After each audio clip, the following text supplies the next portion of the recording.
My name is Jason.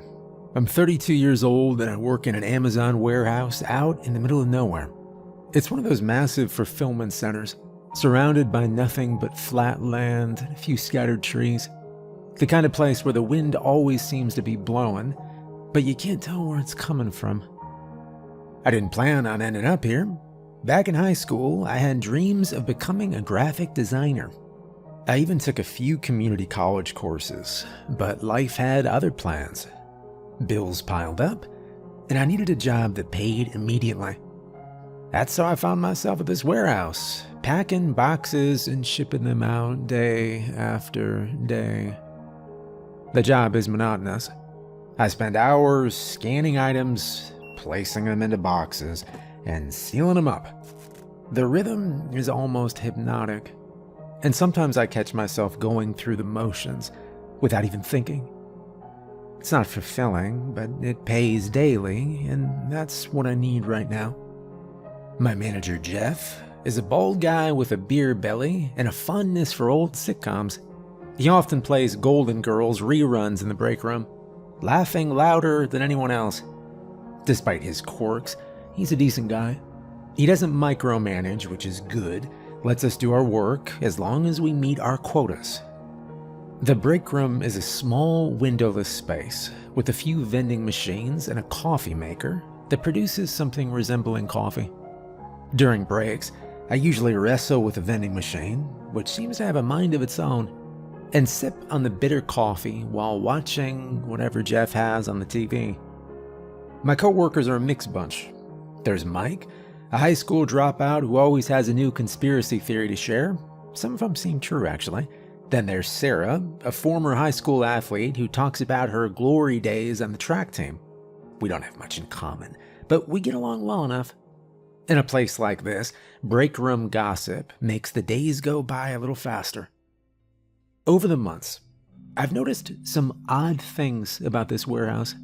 There are certain areas we're told to avoid, and some packages that we're instructed not to open under any circumstances. At first, I thought it was just company policy, but the more I observed, the more I realized there was something strange going on. I've started compiling a list of these peculiar rules and guidelines, almost like an unofficial employee handbook. I share it with the new hires, hoping to prepare them for the oddities they'll encounter. It's become a sort of rite of passage, and most of them think it's a joke, until they experience it for themselves. So here they are. Let's just say this Amazon warehouse has some strange rules. Rule number 1. Don't eat the beef jerky in the vending machine. It's not beef.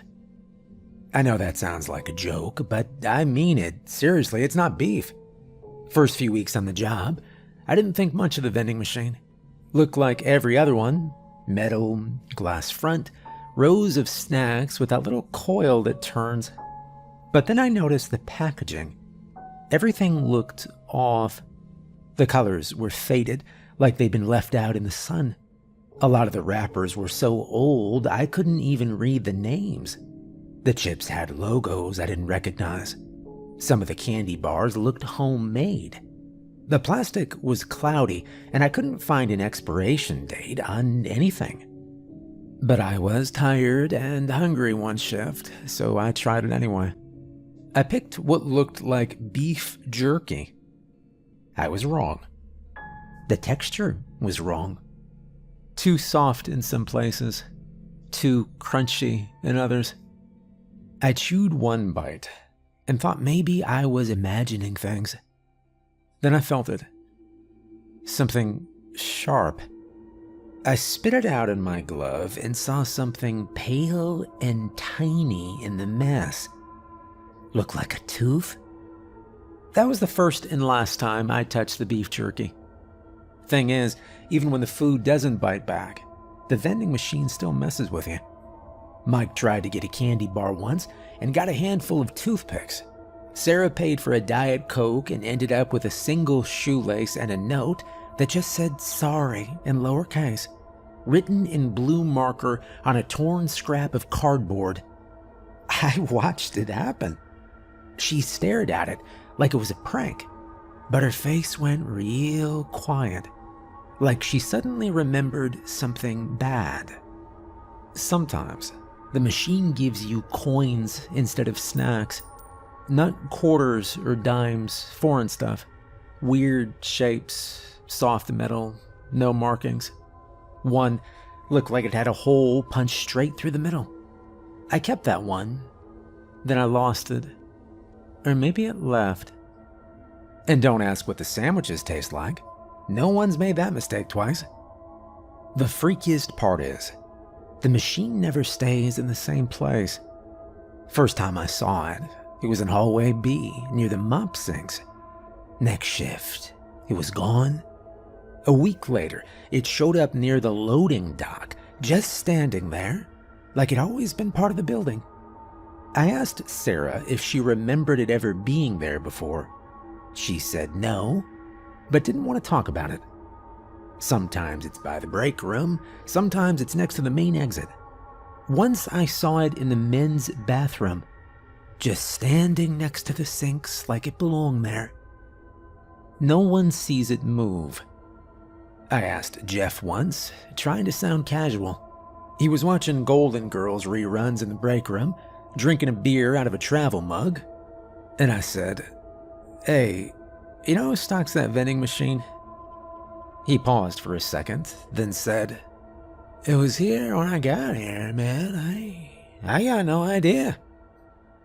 That was it. Like, that was a good enough answer. So yeah, don't trust that thing. Especially not the beef jerky. Rule number 2. If you hear banging behind dock door 9, ignore it. Dock door 9, that's hard to say, is different from the others. First, it's red, bright red, like fire truck paint, only smoother. No other door in the warehouse looks like that. Second, it's been welded shut. 4 thick silver lines running across it in a big X. It looks like someone wanted to make sure it never opened again. Jeff told me the freezer line burst back in '09, said the whole back end of the warehouse turned into an icebox overnight. A few workers got frostbite, believe it or not. They sealed off dock door 9 after that, said it was too dangerous. But then I asked why they welded it, not just locked it, not just blocked it. Welded it shut like they were afraid of something getting out. Jeff just said, "Some doors are better off dead." That's the kind of thing he says sometimes. I don't think he even hears himself. Now and then, during night shift, you'll hear it. The banging. Loud, heavy, like someone throwing their whole body against the door. First time I heard it, I thought it was just noise from a truck pulling up late. But then I saw the loading schedule. No trucks were due that night. Second time, it sounded closer, more desperate, and something about it didn't sound right. Not random banging. It was rhythmic, like knocking, then silence. Mike says it's just air pressure from the freezer remnants. Says there's still pipes back there, still cold storage infrastructure creaking and groaning, and maybe. But I've heard voices too. Sometimes, when it gets real quiet, you can hear something behind that door that sounds like talking. I've heard my name. Only once. "Jason," it said. Calm and clear. I kept walking. Everyone has a theory. Mike thinks a monster hunter used to work there. Says he read about someone online who hunted supernatural creatures and needed a place to stash them. Claims they paid cash to rent out part of the warehouse under the radar. Said dock door 9 was where they kept one of them locked up. When the hunter disappeared, corporate shut the whole area off. Sarah thinks an employee got locked in there during the freezer burst. Says he lost his mind and started screaming like an animal. Maybe he died. Maybe he didn't. Either way, She doesn't go near that side of the warehouse anymore. Me. Well, I remember what my mama told me. She was a pastor's kid, grew up in a tiny house next to a tiny church, the kind with folding chairs and an out-of-tune piano. She used to tell me stories about demons. Not the movie kind.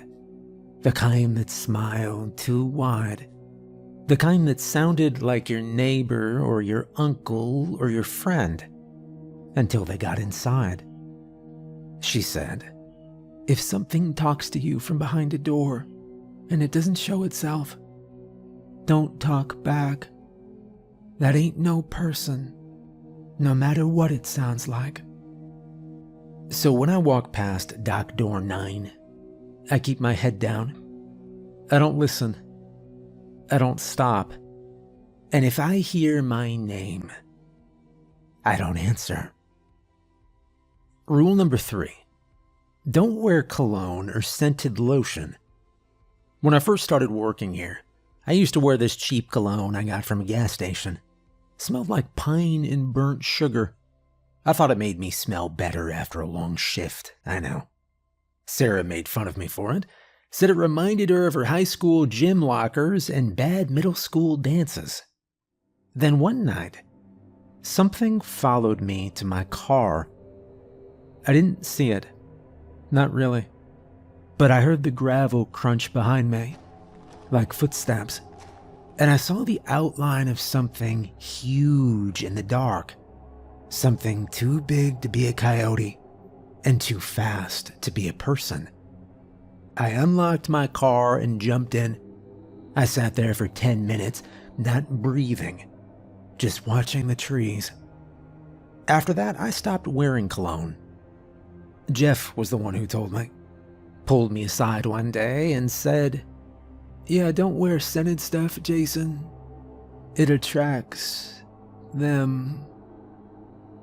Just like that. No explanation, no sarcasm, just advice. Flat and simple. Them? I asked. He nodded. Werewolves hate jasmine. Makes them crazy. Wendigos don't like Axe spray. Think it smells like prey. There's others, too. Coming clean. No sense. Shower if you gotta. He patted me on the shoulder and went back to watching Golden Girls. I didn't ask questions after that. Mike swears he saw something one night in the tree line. Said it was 7 feet tall and walked like it had too many joints. He thinks the company keeps something in the woods, like a fence line test or something military. I'm not sure what I believe, but I've noticed the security cameras outside only point inward, not toward the forest. I also noticed Jeff keeps a tiny little bottle of baking soda in his locker. No shampoo. No soap, just a plain box of powder. He uses it to scrub up before every shift, just enough to smell like nothing. Sarah switched to unscented deodorant. She doesn't like to talk about it, but I saw the claw marks on her car once. 3 long scratches down the back bumper, like someone tried to peel it open. Rule number 4. If you find a bone in a package, reseal it and put it back on the belt. You think I'm joking, but I have seen it happen more than once. You're packing a box, regular stuff, batteries or vitamins or, I don't know, socks, and tucked in the corner, underneath the bubble wrap, there's something that looks like a piece of rib bone. Or a finger. Once, I saw what looked like part of a jaw. It had teeth. Tiny ones. Your first instinct is to stop everything. You look around for a manager. You expect alarms or someone to come running, but nothing happens. No sirens, no warnings. Just silence. You look closer. No return address. No shipping label. Just a tag that says, "For the Institute." There may be 10 or 15 boxes like that every night. Not always bones. Sometimes it's something sealed in plastic that smells wrong, or a jar filled with liquid that moves on its own. I don't ask questions. None of us do. The first time it happened to me, I stared at the bone for a solid minute. Looked too big to be a dog's, too small to be a cow's. I didn't want to touch it, but I didn't know what else to do. That's when Jeff walked by. He didn't flinch, just looked at the box and said, "Red sticker. Put it back on the belt. Not your fight." So that's what I did. There's a roll of red dot stickers by the tape guns now. You see something that doesn't belong, you slap one on, seal the box, and send it back down the line. Don't put it in the return bin. Don't report it. Just let it go. And it always finds its way. Jeff always knows where to send it. Sometimes I think he doesn't sleep. Sometimes I think he's the only one here who actually knows what this place does. Mike's got a million theories. Says the warehouse is part of a secret contract with some underground research group. Says Amazon made a deal with the government years ago, and now they ship more than just diapers and books. He says the Institute is real. Says they're the ones who handle the stuff regular people aren't supposed to see. I used to laugh at him. Now I don't.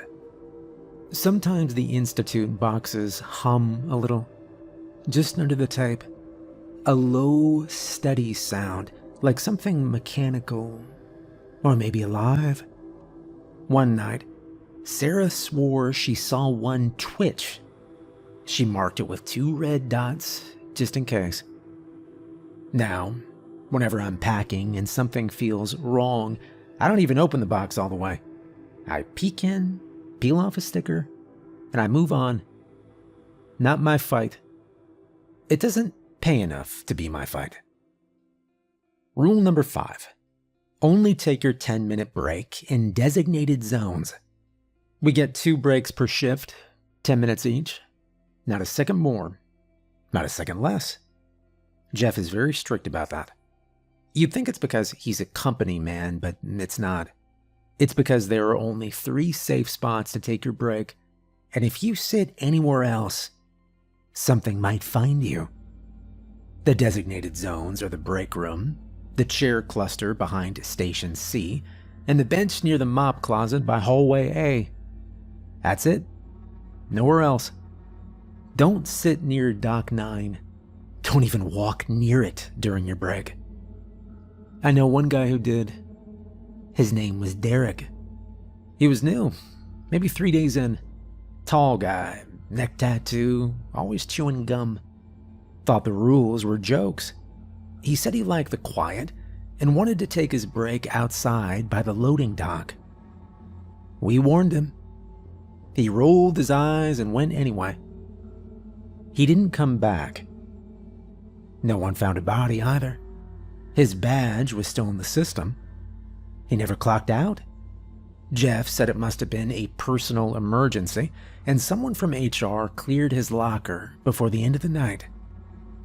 But I know what happened. There's a werewolf that stalks Dock 9. It's not like the movies. No shredded clothes, no half-man nonsense. Just a creature with long legs and thick arms and yellow eyes. Sarah swears she saw it once through the break room window. Said it walked like it owned the place. The cameras don't catch it. We checked. Mike even pulled the footage from his phone one night and scrubbed through it. Nothing. But we still hear it. Late breaks, especially toward the end of the shift, sometimes you hear breathing from outside. Not fast, not heavy, just slow and even, like it's waiting. Sometimes you'll hear a howl. I don't go near Dock 9 anymore. Not for anything. Even when Jeff asked for help moving pallets, I find an excuse. One night, I saw a streak of fur by the loading ramp. Just a flash, low to the ground, like it was crawling.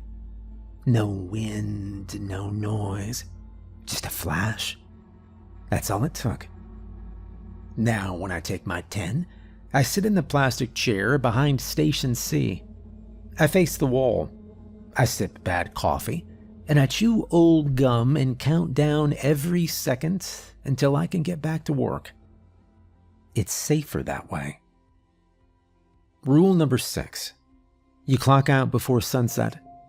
Always. No matter what.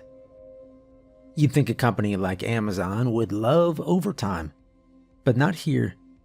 Not at this warehouse. No one stays past sunset. Not the workers, not the janitors, not even Jeff. There's no warning siren or loud bell when the sun starts going down. You have to watch the windows, check the shadows, and keep an eye on the clock. When the sky starts turning orange, you drop whatever you're doing and head straight to the front office and clock out. Doesn't matter if you're in the middle of packing a box. Doesn't matter if a manager asks you to stay. Doesn't matter if you're 2 minutes from finishing a shift. When it gets close to dark, you leave. And you leave fast. I learned that my first month here. I stayed late one night. Not on purpose. I just didn't realize how fast the sky changes out here. I was working the belt near the back wall when everything got quiet. I looked up and saw the sunset bleeding through the windows. Pink, orange, purple. I thought, all right, 10 more minutes and I'm done. That's when Sarah grabbed my arm and said, "You need to go. Now." I've never seen her look that serious. We didn't even stop to log out properly. Just ran for the clock and hit the button. Jeff was already outside, holding his keys like a weapon. He looked me dead in the eye and said, "Don't ever cut it that close again." Mike thinks the night brings out real monsters. Says they live under the warehouse and they only come up after dark. Says the building changes once the sun sets. Gets taller. Feels heavier. Like something wakes up inside the walls. I don't know if that's true, and I don't want to. What I do know is this. When the sky turns orange, I stop everything. I grab my things, clock out, and I get in my car. Because this place isn't safe after dark. Whatever lives here gets stronger then. And you do not want to be here. Rule number 7. Monsters are real. If you want to survive, believe it. I wasn't sure if I wanted to add this rule.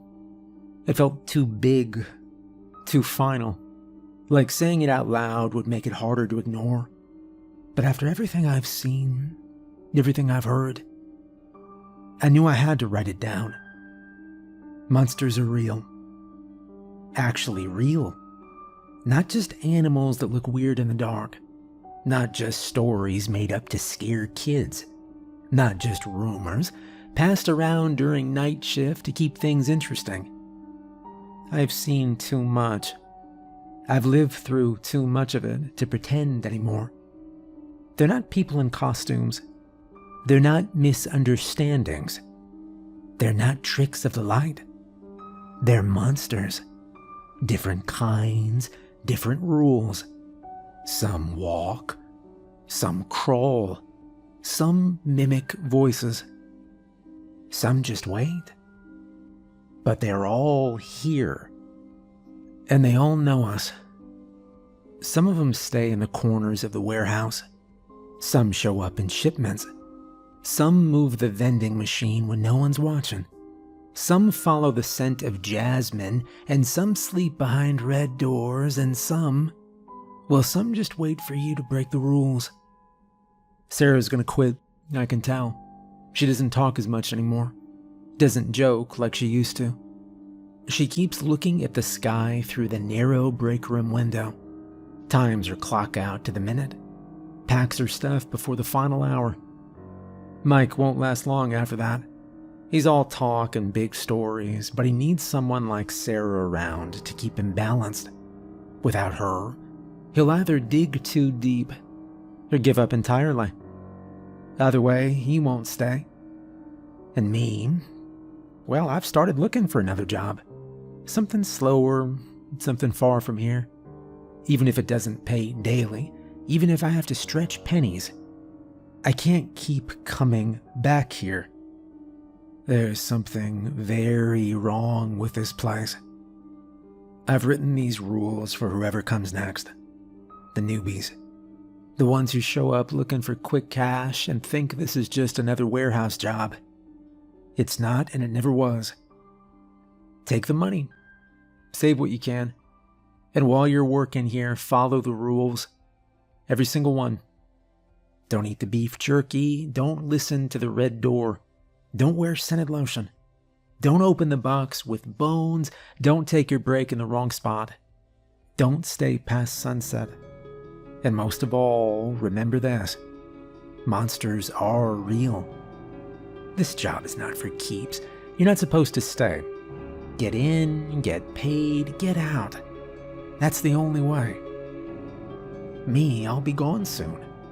And when I leave, I will leave these rules taped to the back of the locker door. Look for them there. And follow them. It's the only way to survive. Because there are real monsters here.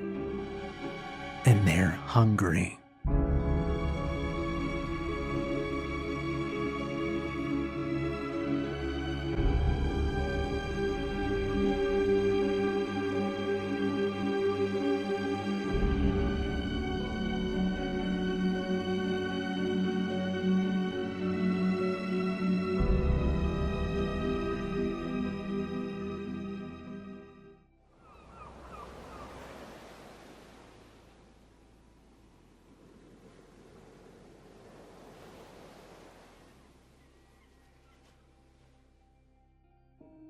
Hey there, I'm Ben.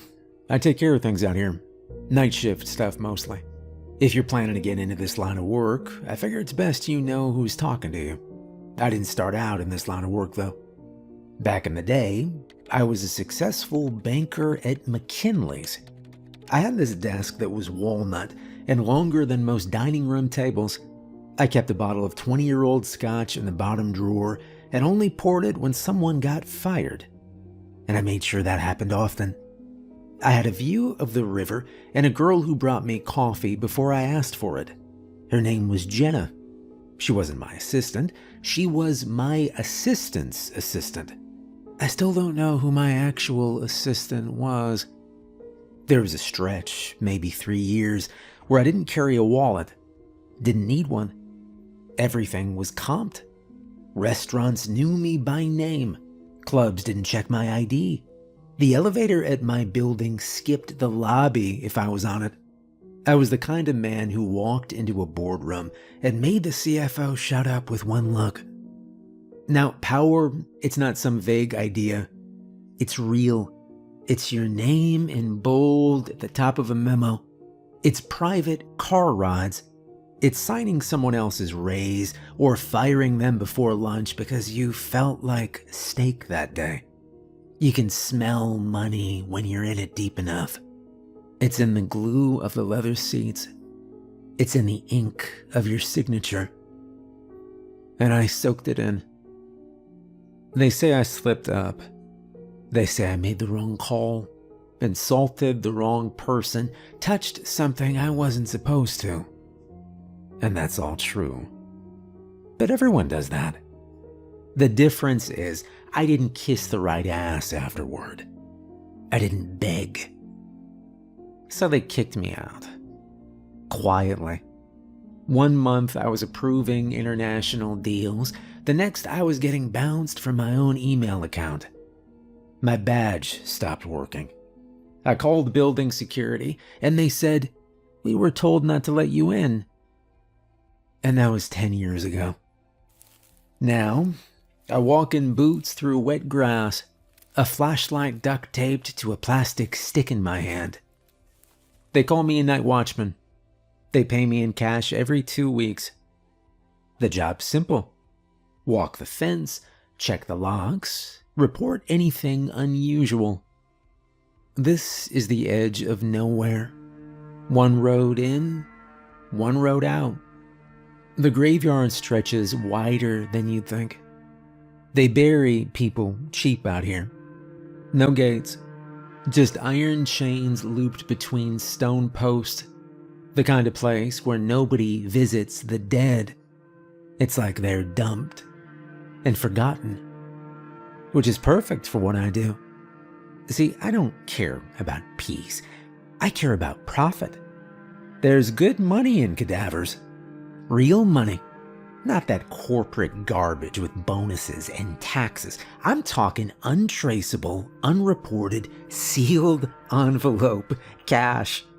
The kind that smells like plastic and rubber bands. Medical schools want fresh tissue. Rich weirdos want bones. People pay thousands for a real skull. You know that? I bet you didn't know that. The first time I dug one up, I was shaking. Not from fear, from excitement, from relief. It wasn't hard. I already had the keys to the storage shed. I borrowed a spade and some bolt cutters, took a look at the burial map, found a name that sounded recent. They put a little plastic tag on the post when it's fresh. Easier than headstones, saves the family money. Well, it took me maybe 3 hours. That dirt peels back like cake if you hit it right after a rain. The coffin was thin, budget wood. Didn't even need to pry. I just cracked it with a crowbar and reached in. The body was still soft, and that's the best time. Before the rot starts. When the muscles still stretch like jerky and the skin hasn't gone too black. That's when the schools want them. That's when the collectors pay the most. Well, I wrapped it in tarp, drove it out in my trunk, dumped it in a freezer I bought from a retired butcher.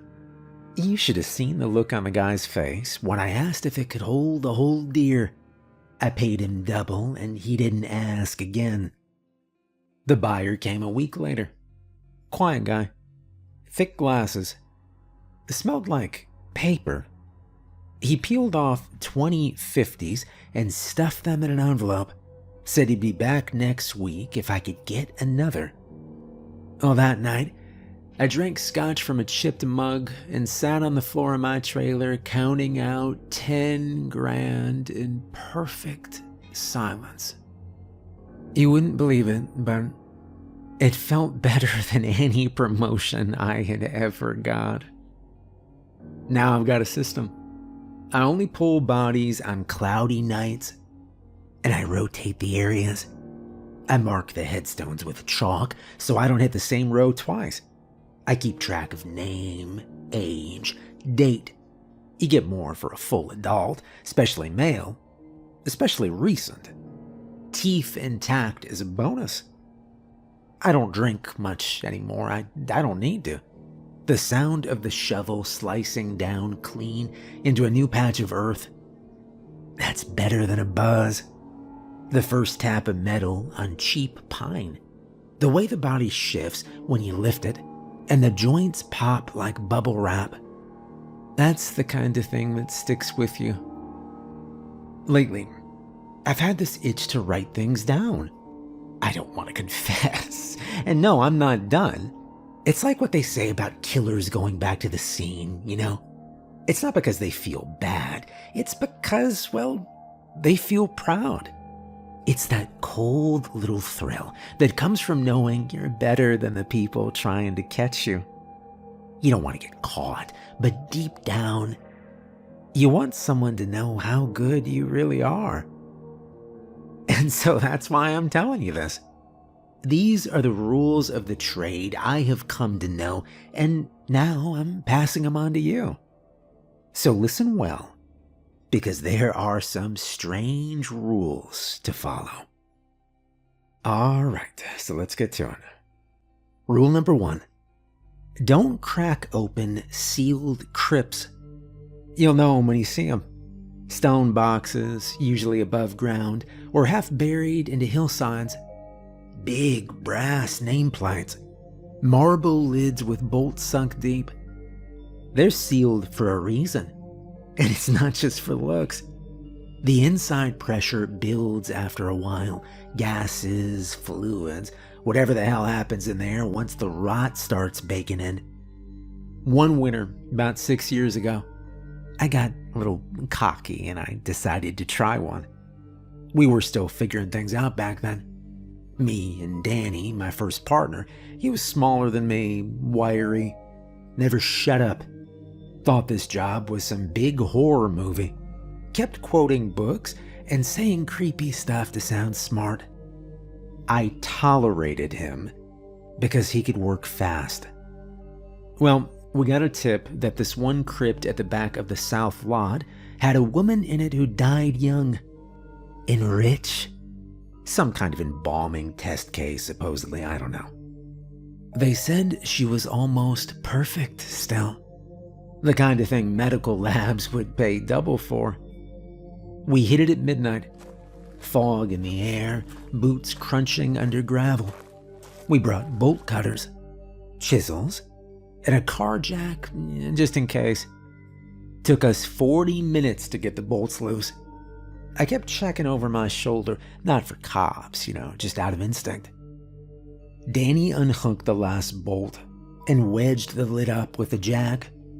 The second it gave, we heard a low, wet crack, and then it blew.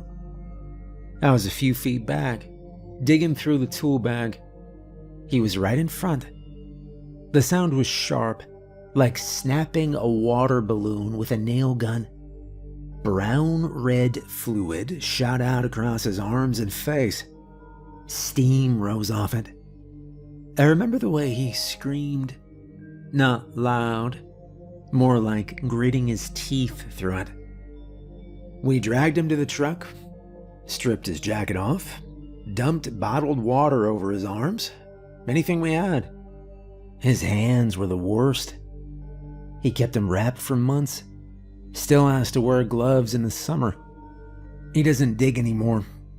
Last I heard, he was working security at a Walmart outside Kingston. So yeah, don't open crypts. Not unless you're wearing full gear and getting paid triple.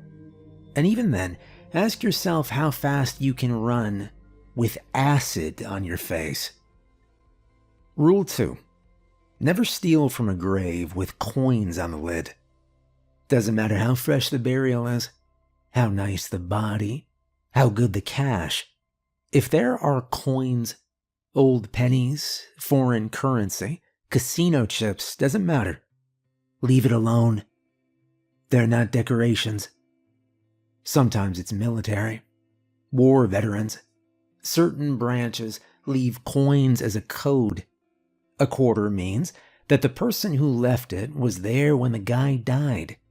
A dime means they served together. Each coin has a meaning, and people who care what those meanings are also care about where the body ends up. Sometimes it's worse. There was a guy I knew named Kyle, worked 2 towns over.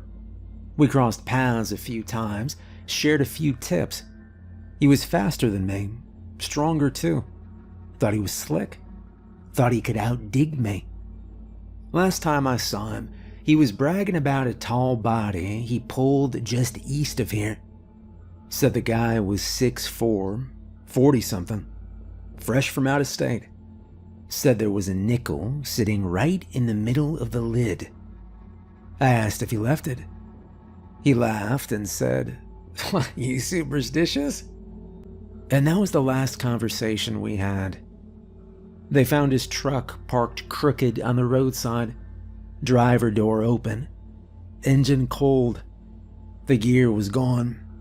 No body, no tools, just a torn receipt stuck under the wiper from a gas station 2 counties south. I didn't find out what really happened until weeks later. Friend of mine, used to run with one of the syndicates out of Syracuse, told me straight. Kyle had stolen from a grave he shouldn't have touched. Said it belonged to one of theirs. Not a boss, not anyone special. Just a soldier who died quiet. They put that coin there for a reason. It meant hands off. Kyle didn't listen. 3 nights after the dig, they caught him at the bar he liked up in Roscoe. Didn't make a scene. Just waited for him to walk out the back. They beat him with a pipe and a tire iron. Broke both his legs and most of his ribs. Didn't kill him, not yet. They wrapped him in tarp and dumped him back in the same grave he'd robbed. Slammed the coffin shut, with him still alive inside. Nailed it. Covered it. Smoothed the dirt. Nobody called the cops. No one filed a missing persons report. That's how these guys work. They don't care about you till you piss them off. So don't touch their dead and you're fine. That's the rule. Since then, I've seen maybe a dozen marked graves like that. Coins lined up carefully, balanced so they don't fall. Once, I found a whole ring of quarters stacked like a crown around the headstone. I turned around and didn't come back for a month. Don't try to guess which ones are probably fine. Don't touch the marked ones. There's enough dead to go around. Rule 3. Talk to the guy in the green hoodie. He's not staff, not police. He's not even a person, far as I can tell. But he shows up like he is. I started seeing him during my 3rd year out here. Cold night, no moon. I was doing my rounds near Section D, carrying a lantern since the flashlight was dead. I looked up and saw someone leaning against a tall headstone, one of those statues with angel wings and praying hands.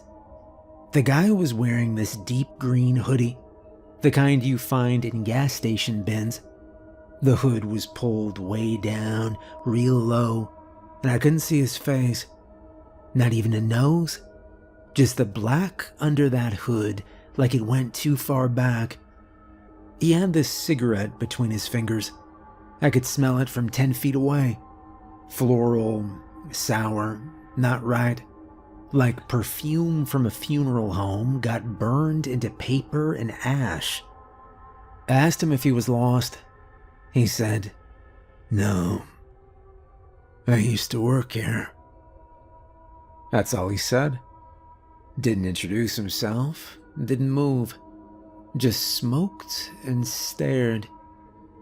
I call him Jimmy now. I don't know why. He doesn't seem to mind. First few times I saw him, I thought maybe he was casing the place. Some kind of rival, or maybe a collector who liked to watch. Once, I told him to stop following me. He looked up, still couldn't see a face, and said, "I wasn't." He doesn't show up every night, but if I'm working a site, odds are he'll be nearby, leaning against a headstone, sitting cross-legged on a slab, lurking just outside the glow of the lantern. And he never changes. Same hoodie, same jeans, same awful cigarette. He doesn't age, doesn't blink. He's been the same since the first time I saw him. I stopped asking questions. Now, when I see him, I nod and say, "Evening, Jimmy." Sometimes he nods back, sometimes he doesn't. One time I found him digging alone, quiet little corner of the graveyard near a tree line.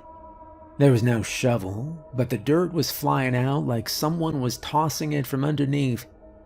I stood there and watched for maybe 5 seconds before I turned around and left. Didn't speak, didn't ask. All I know is this. If you see Jimmy, talk to him. Don't ignore him. Don't yell at him, just say hi. Tell him I said hello too. He seems to remember me. And you know what they say, Always be polite to the dead. Rule 4. Never dig into a grave with no headstone. Unmarked graves are bad business. I used to think they were gold mines. No visitors, no records, no risk. But that was before I saw what happened to a guy named Morris. Morris was new. Big arms, prison tattoos. Said he used to be a mechanic. Said he wasn't scared of dirt or death. Always talking tough, always grinning, like nothing out here could scare him. He asked if he could tag along on a job, and I said no. 2 weeks later, he called me up in the middle of the night, said he found a grave I must have missed, said it was fresh, still had a ridge in the dirt, but no headstone, no cross, no tag, just a bare patch of land near the east border, down by the older burials. I told him to leave it alone. He laughed and said, "Come on, Ben, you scared?" Next morning, I found his car parked sideways against a cypress tree. Door wide open. Radio still playing some old country song on repeat. There were drag marks in the grass. We followed him.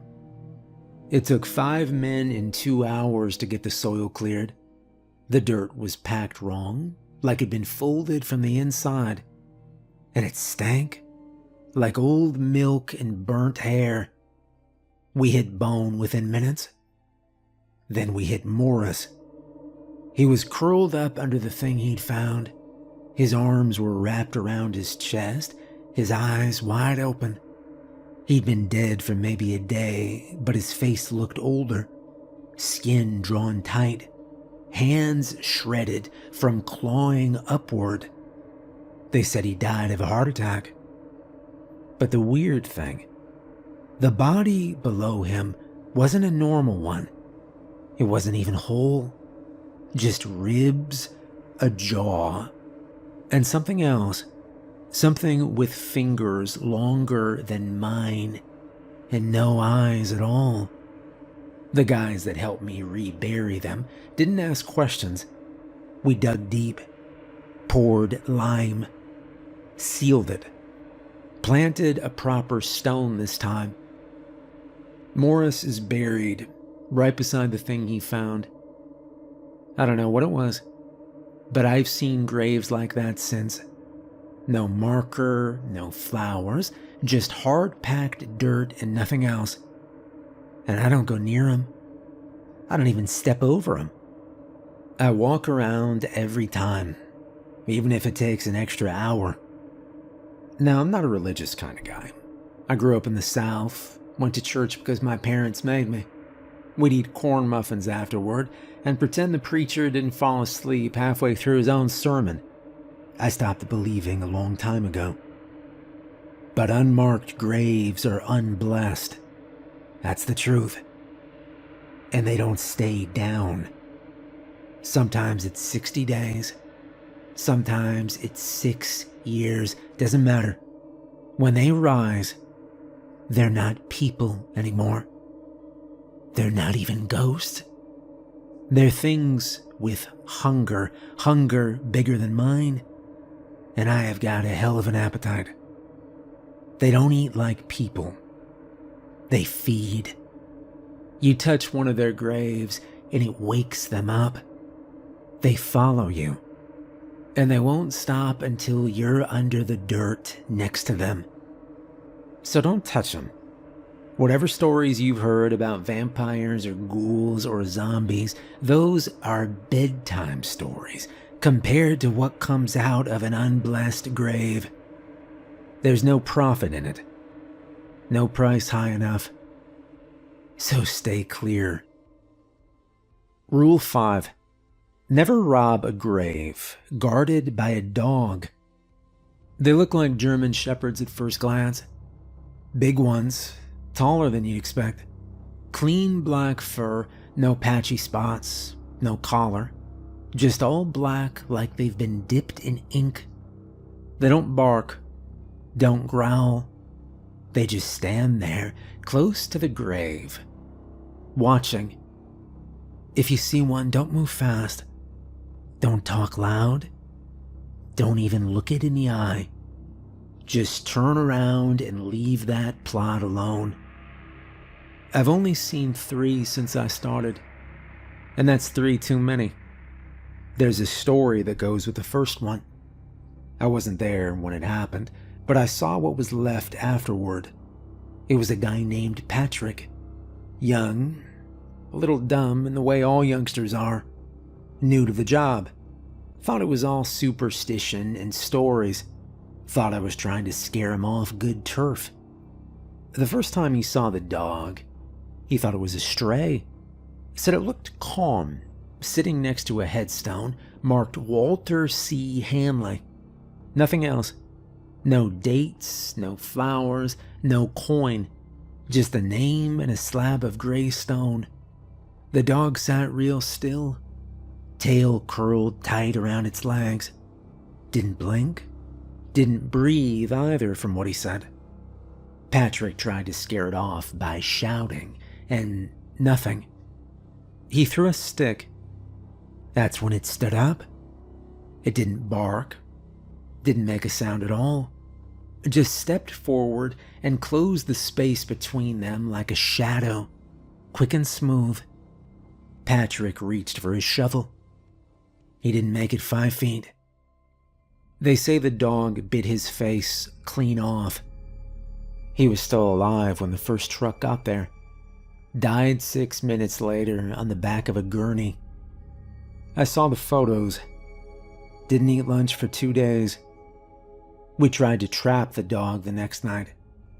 2 of us brought a cage, raw beef, sleeping pills, a taser. Never even saw it. Grave was there, same as always, but no dog. The dirt looked smooth, like someone had brushed it. That's when we figured it out. It wasn't a dog.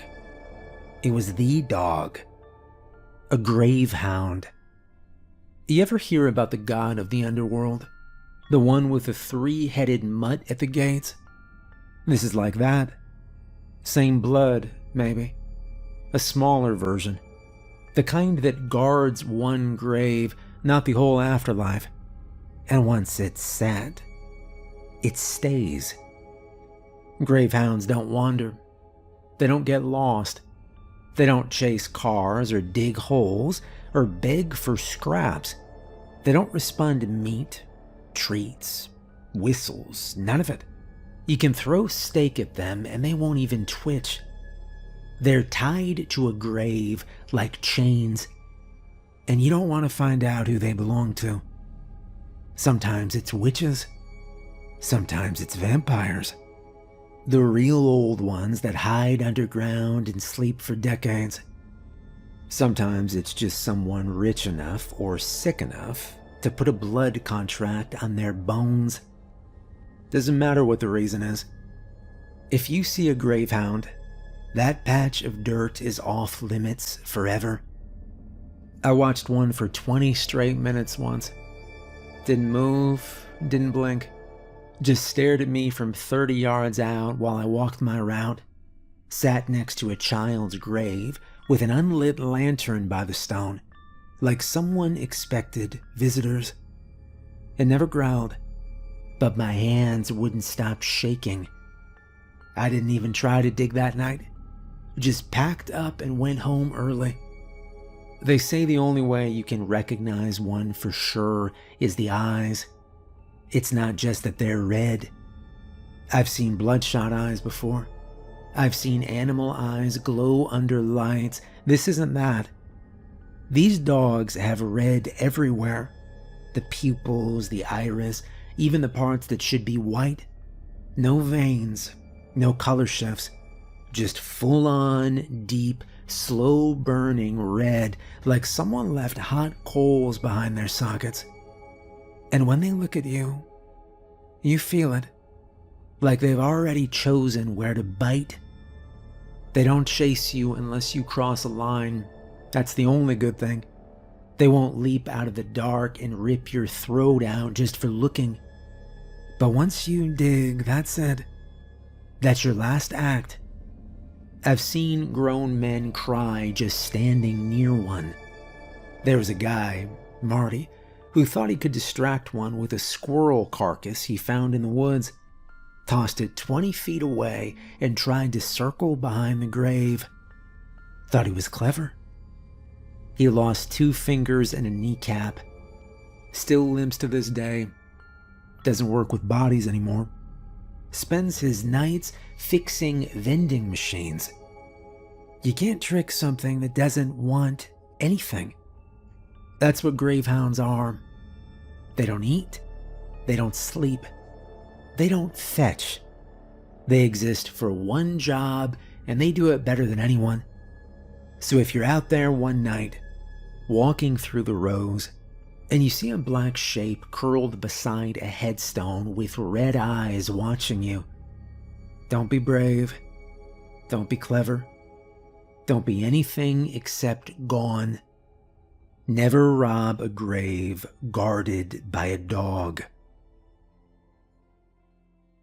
Rule 6. Never stay in the same place more than 6 months. That's the max. After that, you pack up. Doesn't matter how good the turf is. Doesn't matter how much cash you've got stashed under the floorboard. You move towns, move counties, maybe even states if you're smart. And no, I don't mean to dodge the cops, though that's smart too. This rule isn't about the law. It's about them. The dead. You stay too long, they start to recognize you. Not right away. The first few digs are easy. You're new, you're quick, the bodies are fresh and dumb. But after a while, they start to notice. I don't know how it works exactly. Maybe it's memory. Maybe it's something deeper. You ever dug someone up and thought the body looked like it was trying to move? Not twitch, not spasm. I mean trying. Like the fingers were already curling before you touched them. Like the lips were just waiting for your face to get close. That starts around month 4. By month 5, you'll wake up some mornings and find your tools moved. Not stolen, just shifted. Like someone dragged the shovel 3 inches to the left while you slept. I once woke up to find the burial map I keep tucked under my mattress covered in dirt smudges. I don't live with anyone. But it was month 6 where I learned what happens if you stay too long. It was 3 years ago. Small town west of Athens, Georgia. Flat fields, cheap plots. No one visited the dead except the lawn crew. It was good work. Made more in 5 months than I had in my best year in the city. So I stayed, even though I'd already started to feel it. That prickling weight behind me when I walked between rows. That tug in my hand every time I lifted a body. Like they didn't want to let go. I ignored it. And then right around the start of month 6, I pulled the dig on a Tuesday night. Quiet one. Solo plot. Man in his 70s. Heart failure, I think. The file said he'd been buried with a gold ring and 3 teeth replaced with capped metal. Easy payday. I opened the coffin and reached down with my gloves. His eyes were open. Not crusted open. Not shifted during decay. I mean open wide. Like he'd been waiting for me. I stepped back fast. My hand slipped on the lid, and I nearly dropped the crowbar. When I looked again, the eyes were closed, just like a normal body.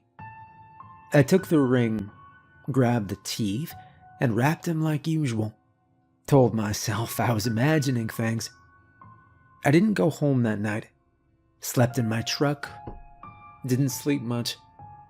2 nights later, I woke up to someone knocking on the trailer door. Not pounding, just slow taps. 3. Wait. then 2 more. I sat there with my knife and didn't open it. After a while, I peeked through the corner of the window. No one was there, but someone had dragged dirt up the steps. Muddy shoe prints. Bare feet, actually. You could see the arches and toes. They went up the steps and didn't come back down. I left town that same night. Didn't even pack my freezer. You think the dead like being dead? They don't. Let alone being dug up and sold like scrap meat. You're not just robbing them. You're pulling them back into a world they thought they were finally done with. And some of them aren't really even dead. Not in the medical sense. In the cursed sense. You never know who you're digging up. Could be a man who made a deal with a witch. Could be someone buried alive and left to rot. Could be worse. Demon cults. Failed experiments. Those ancient bloodlines that come from places the maps forget. They all end up 6 feet down, same as everyone else. But what they were before they got there, that stays with them. You dig them up after too long, they remember you, and then they follow. Some people say it's a scent thing, like bloodhounds maybe. Maybe we carry a smell the dead recognize once we start violating them. But I think it's more than that. Grave robbing marks you. It stains, like grease that won't wash off no matter how many showers you take, like mold under your skin. You can't see it, but it's there, and it pulls things toward you. You've broken every rule written by man and God. You've stolen from the earth, from the peace, from what little dignity the dead had left. That kind of thing doesn't go unnoticed. So you leave. You take the cash. You wipe down your gear. You vanish. That's the trick. Move before they start catching up. Before they learn your scent. Before they start digging back. Because they will. Look, I never said I was a good person. I don't think you can be and still do this kind of work. But I know why I do it. The money's real. Then the risk is real too. So that's the last rule. Once you start doing this, you'll see more money than you ever held in your hands before. Thick stacks, clean bills, enough to drown a man. But you can never stay in one place for too long. Pros and cons of the job, you know? Among other things. Well, 6 months. That's where I'm at. Tonight's the last night. I've already cleared out the trailer, packed the freezer, and loaded the truck. The road west is calling, but I'm not wasting time. It's a clean break, just the way it's supposed to be. Never leave footprints, never leave a name. Besides, the signs are there. I saw another gravehound 3 days ago, pacing near the edge of the north fence.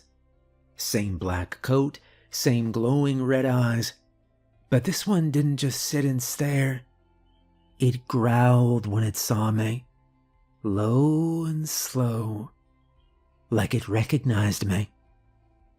Well, I didn't stick around, just turned and walked. I've learned not to argue with warnings like that. So I'm getting out of here before something worse shows up. I always do. If you've made it this far through everything I've told you, I figure you are either curious or crazy. Maybe both. Maybe you're thinking about trying the job yourself. Maybe you've already picked out a shovel. Maybe you're eyeing the local cemetery at night, wondering how soft the ground might be after rain. Well, if you are, then good luck to you.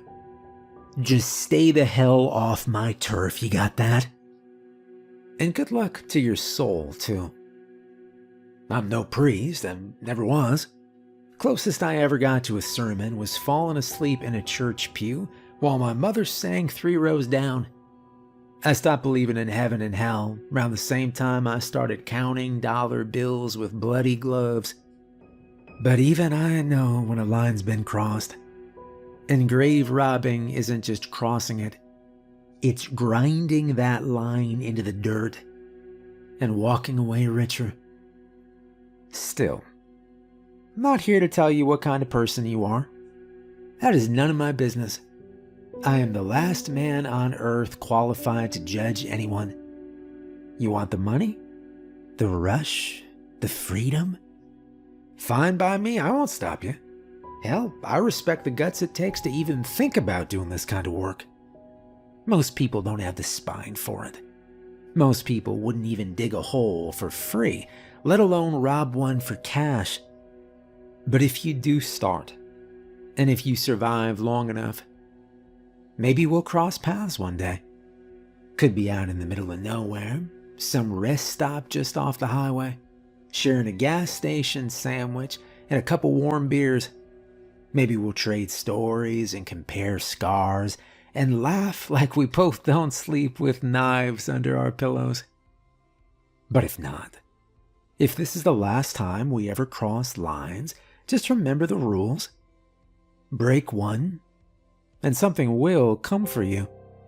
Might be slow, might be fast, but it'll come. And that's all I've got to say. I've got a full tank and an empty highway ahead of me. There's another graveyard out there waiting, and I plan on getting to it before the dirt dries too much. And when they finally get me, I won't beg. I'll just go into the dirt nice and easy. Because I earned my place there. And I deserve it.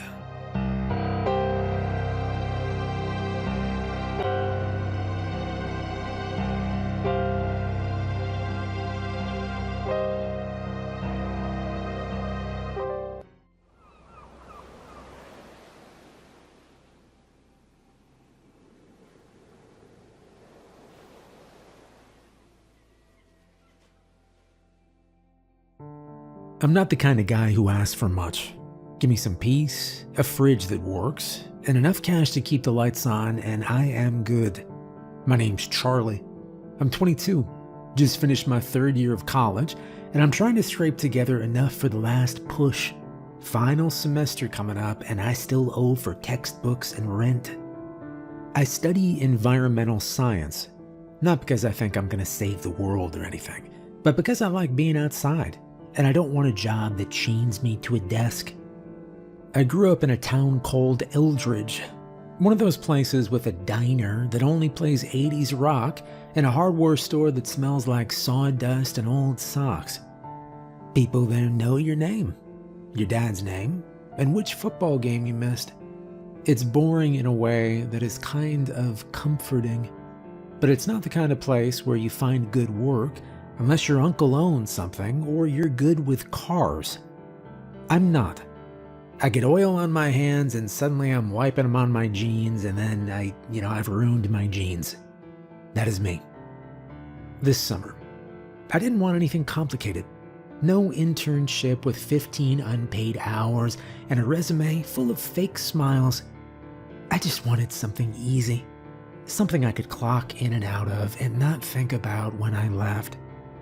My buddy Trevor said working night shifts somewhere quiet is the best way to keep your brain intact. He worked security once at a boat dealership. Said the first 3 nights were weird. Then it was mostly microwave burritos and watching old kung fu movies on his laptop. So that's what I was looking for. Simple, quiet, cash. I saw the ad in the local paper on a Sunday. It was wedged between a coupon for dog grooming and some woman selling rabbit cages. Night shift. Fuel station attendant. No experience necessary. Start immediately. Good pay. No company name, no logo, nothing but a number printed at the bottom. That's all. I liked that it didn't ask for a resume. I'm not great at writing those. I've worked for a couple restaurants, did landscaping for one weird summer, and sold popcorn at a movie theater where the air conditioner never worked. But anyway, I called the number that same day, maybe 10 minutes after seeing it. A guy picked up on the second ring. His name was Mason. No last name. I started saying, "Hi, calling about the night shift job." And before I could ask anything else, he just said, "You're hired." That was it. I waited, thinking maybe he was joking, but he just gave me directions to the gas station and said, "Your shift starts at midnight tomorrow, don't be late." Then he hung up. Didn't ask for my name. Didn't ask for a single thing, actually. I figured it was some kind of desperate place, probably out in the boonies. Maybe lost their last employee to something like boredom or a better paycheck. Either way, I was in. I needed the money. And I like staying up late. And honestly, it felt like something I could handle. The gas station was at the end of a dirt road miles out of town. Mason had said it was off Road 7, near an old sign for a fishing lodge that apparently burned down in the 90s. I had to Google the spot twice and still didn't see anything on the map. Just a line of road that turned into nothing. But I figured maybe it was one of those places that hadn't been updated online. There's a lot of those around here. I left the house at 11:15 p.m. I had a backpack with me, water bottle, 2 packs of gum, a notebook, and an old magazine I found under my bed. I didn't bother bringing food. I figured a gas station would have snacks. The roads were mostly empty, not unusual for this late. Once I turned off the main road, it got darker fast. Real fast. There were streetlights here and there, but more than one was busted. I remember that clearly. One pole was leaning sideways, like someone had backed into it with a truck and no one had bothered to fix it. The dirt road came up suddenly. No sign. Just a narrow turnoff with 2 bent mailboxes and weeds growing around them. I slowed down and turned in, my tires crunching over the gravel. It was a long drive in, trees on both sides, tall and packed close.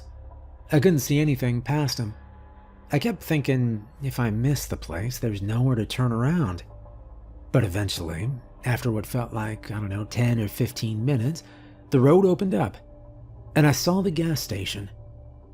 It was small, low roof, old siding, one flickering light above the sliding doors. A sign on top of the building said gas in faded red letters. No company name, no logo, just gas. One pump out front. A dusty truck parked on the side, but it looked like it hadn't moved in years. There was not a soul anywhere. I parked my car and sat there for a moment. No movement. No sound, except for bugs chirping in the trees behind me. I got out, walked up to the doors. They were chained shut. Thick, rusted chains wrapped around the handles, locked tight. I checked my phone. No new messages, no signal either. That part bugged me a little. And then I remembered Mason had said keys in the potted plant. And sure enough, there was a big plastic pot next to the door. It had one of those plastic plants in it, dusty and faded. I reached under the rim and felt something cold. A key. Plain. Metal. A little dirty. I used it on the padlock. It clicked open easier than I expected. The doors slid apart with a bit of effort. They stuck a little, but I got them open. And inside, it looked normal. Sunglasses on a spinner rack up front, a whole wall of energy drinks in the back, gummy bears on the counter. It looked like any other gas station at first, until I noticed the giant list of rules. Behind the register, taped to the counter with yellowing edges, was a single sheet of paper, typed out, not handwritten. The first line stood out in bold. Rule 1. Feed the cat. Underneath that, it read, his name is Ripley, and he's an orange tabby missing an eye. Sometimes you'll find him sitting on the counter as if he were waiting for you to arrive. Other times, he'll be facing the entrance to the back rooms. We don't really know why he goes there, and it's best not to ask. There's a box of yellow sardines from some place called the Watermelon Company under the cash register. Use it to fill his red bowl you'll find near the entrance. Ripley is a good cat. Always keep him fed. Okay. I stared at that for a moment, then looked up. A cat had jumped onto the counter while I'd been reading. Orange fur, one eye. The left one was missing, like it'd been plucked out long ago. His good eye was green, a little squinty, and not too interested in me. He was just sitting there, like the note said, calm and waiting. Hi? I said softly. He blinked back real slow. I leaned over and opened the cabinet under the register. There was a box inside, pale yellow with blue lettering. Watermelon Company, sardines in oil in faded print. The back of the box had something written in another language. I didn't recognize the letters. Wasn't Spanish, wasn't French, wasn't anything I'd ever seen. I opened the box. Inside were little round tins, all the same. I peeled one open, and the smell hit me. Strong, oily, salty. The kind of smell that sticks to your fingers even after washing. Ripley perked up when I opened the tin. I found the red bowl near the front entrance, just like the note said. It had a few old flakes of dried fish in it, but nothing fresh. I dumped the sardines in, oil and all, and set it down gently. Ripley jumped off the counter and trotted over, quiet as a whisper. He sniffed the bowl, then started eating, slow and steady, no rush. I watched him for a second, one eye focused, tail flicking slowly. He looked like a pirate, a small, lazy, hungry pirate. That's a good cat, I said, and gave him a gentle scratch behind the ears. He leaned into it just a little. After that, I walked back to the register and put a little check mark next to the first rule with a pen somebody left beside the paper. All right, rule number 1, feed the cat. Check. The next line on the paper was bold again. Rule 2, check the locks. Under that, it said, it's all the way in the back past the freezer section in the old chip aisle. Looks like a normal door, except it's red. There's red chain surrounding it. Make sure they haven't budged. Ignore the screaming. Okay, well, that sounded more like security work, which was fine. Maybe the place had break-ins or kids trying to sneak in through the back. I looked around and spotted the aisles. Nothing fancy. One shelf had a half-stocked row of dusty chips. Most of them were off-brand. Things like Salty Crunch and Zesty Corn Explosion. The bags were old and kind of sun-bleached, like they'd been sitting for a long time. The freezers were humming low. Half of them were empty. One had a few popsicles in the corner, Another had what looked like frozen burritos from another decade. I passed them and turned into the far back aisle. The air back here felt still, like this part of the building didn't get cleaned often. And then I saw it. The door wasn't hard to find. It was bright red. Not painted over, but a solid metal red. Like, I don't know, fire truck paint. Heavy, thick, and wrapped in chains. Big red chains, thick as my hand. Not just wrapped around the door handle, but across the whole door in a tight X shape. The links looked solid. Some had little dents in them, like they'd been hit or scraped at one point. The padlock, it was huge. Old-fashioned, like something off a giant barn. There were scratches on the wall near the handle.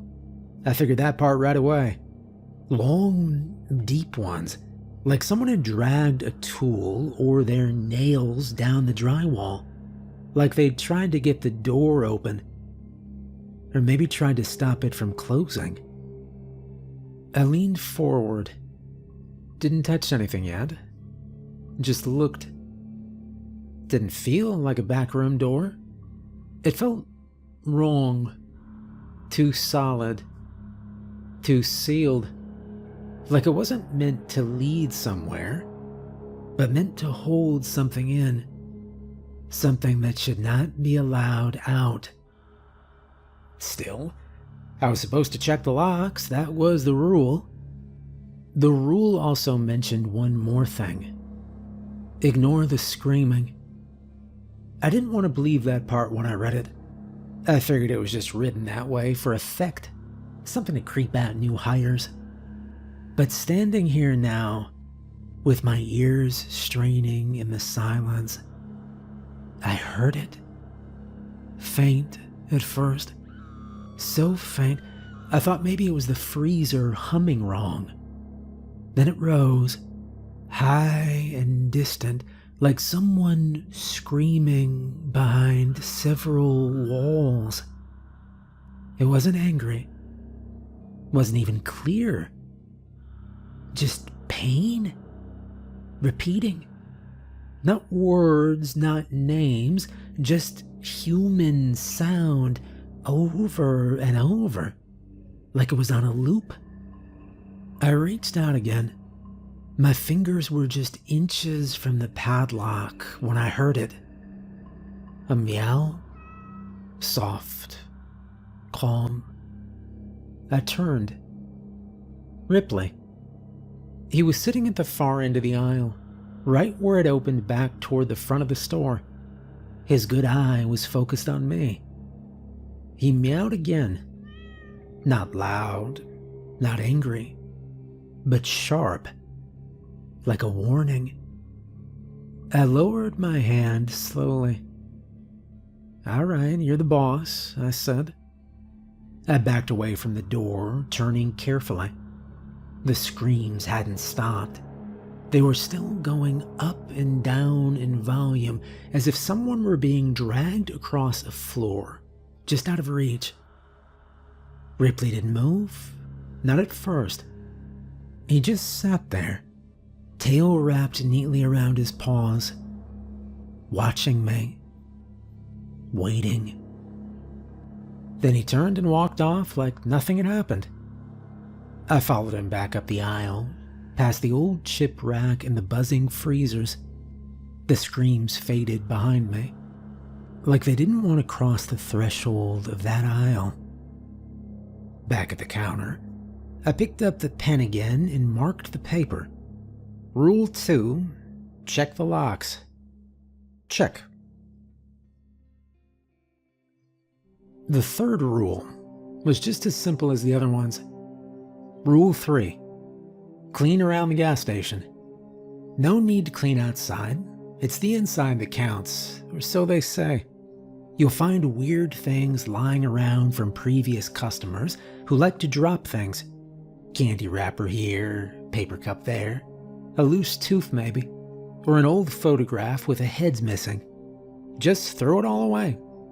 Keep the place clean, it read. That one made me laugh a little first time I read it. A loose tooth seemed like a joke someone typed out for fun. Still, well, the place could use a little tidying. Wasn't gross, but it had that look of somewhere no one really took care of.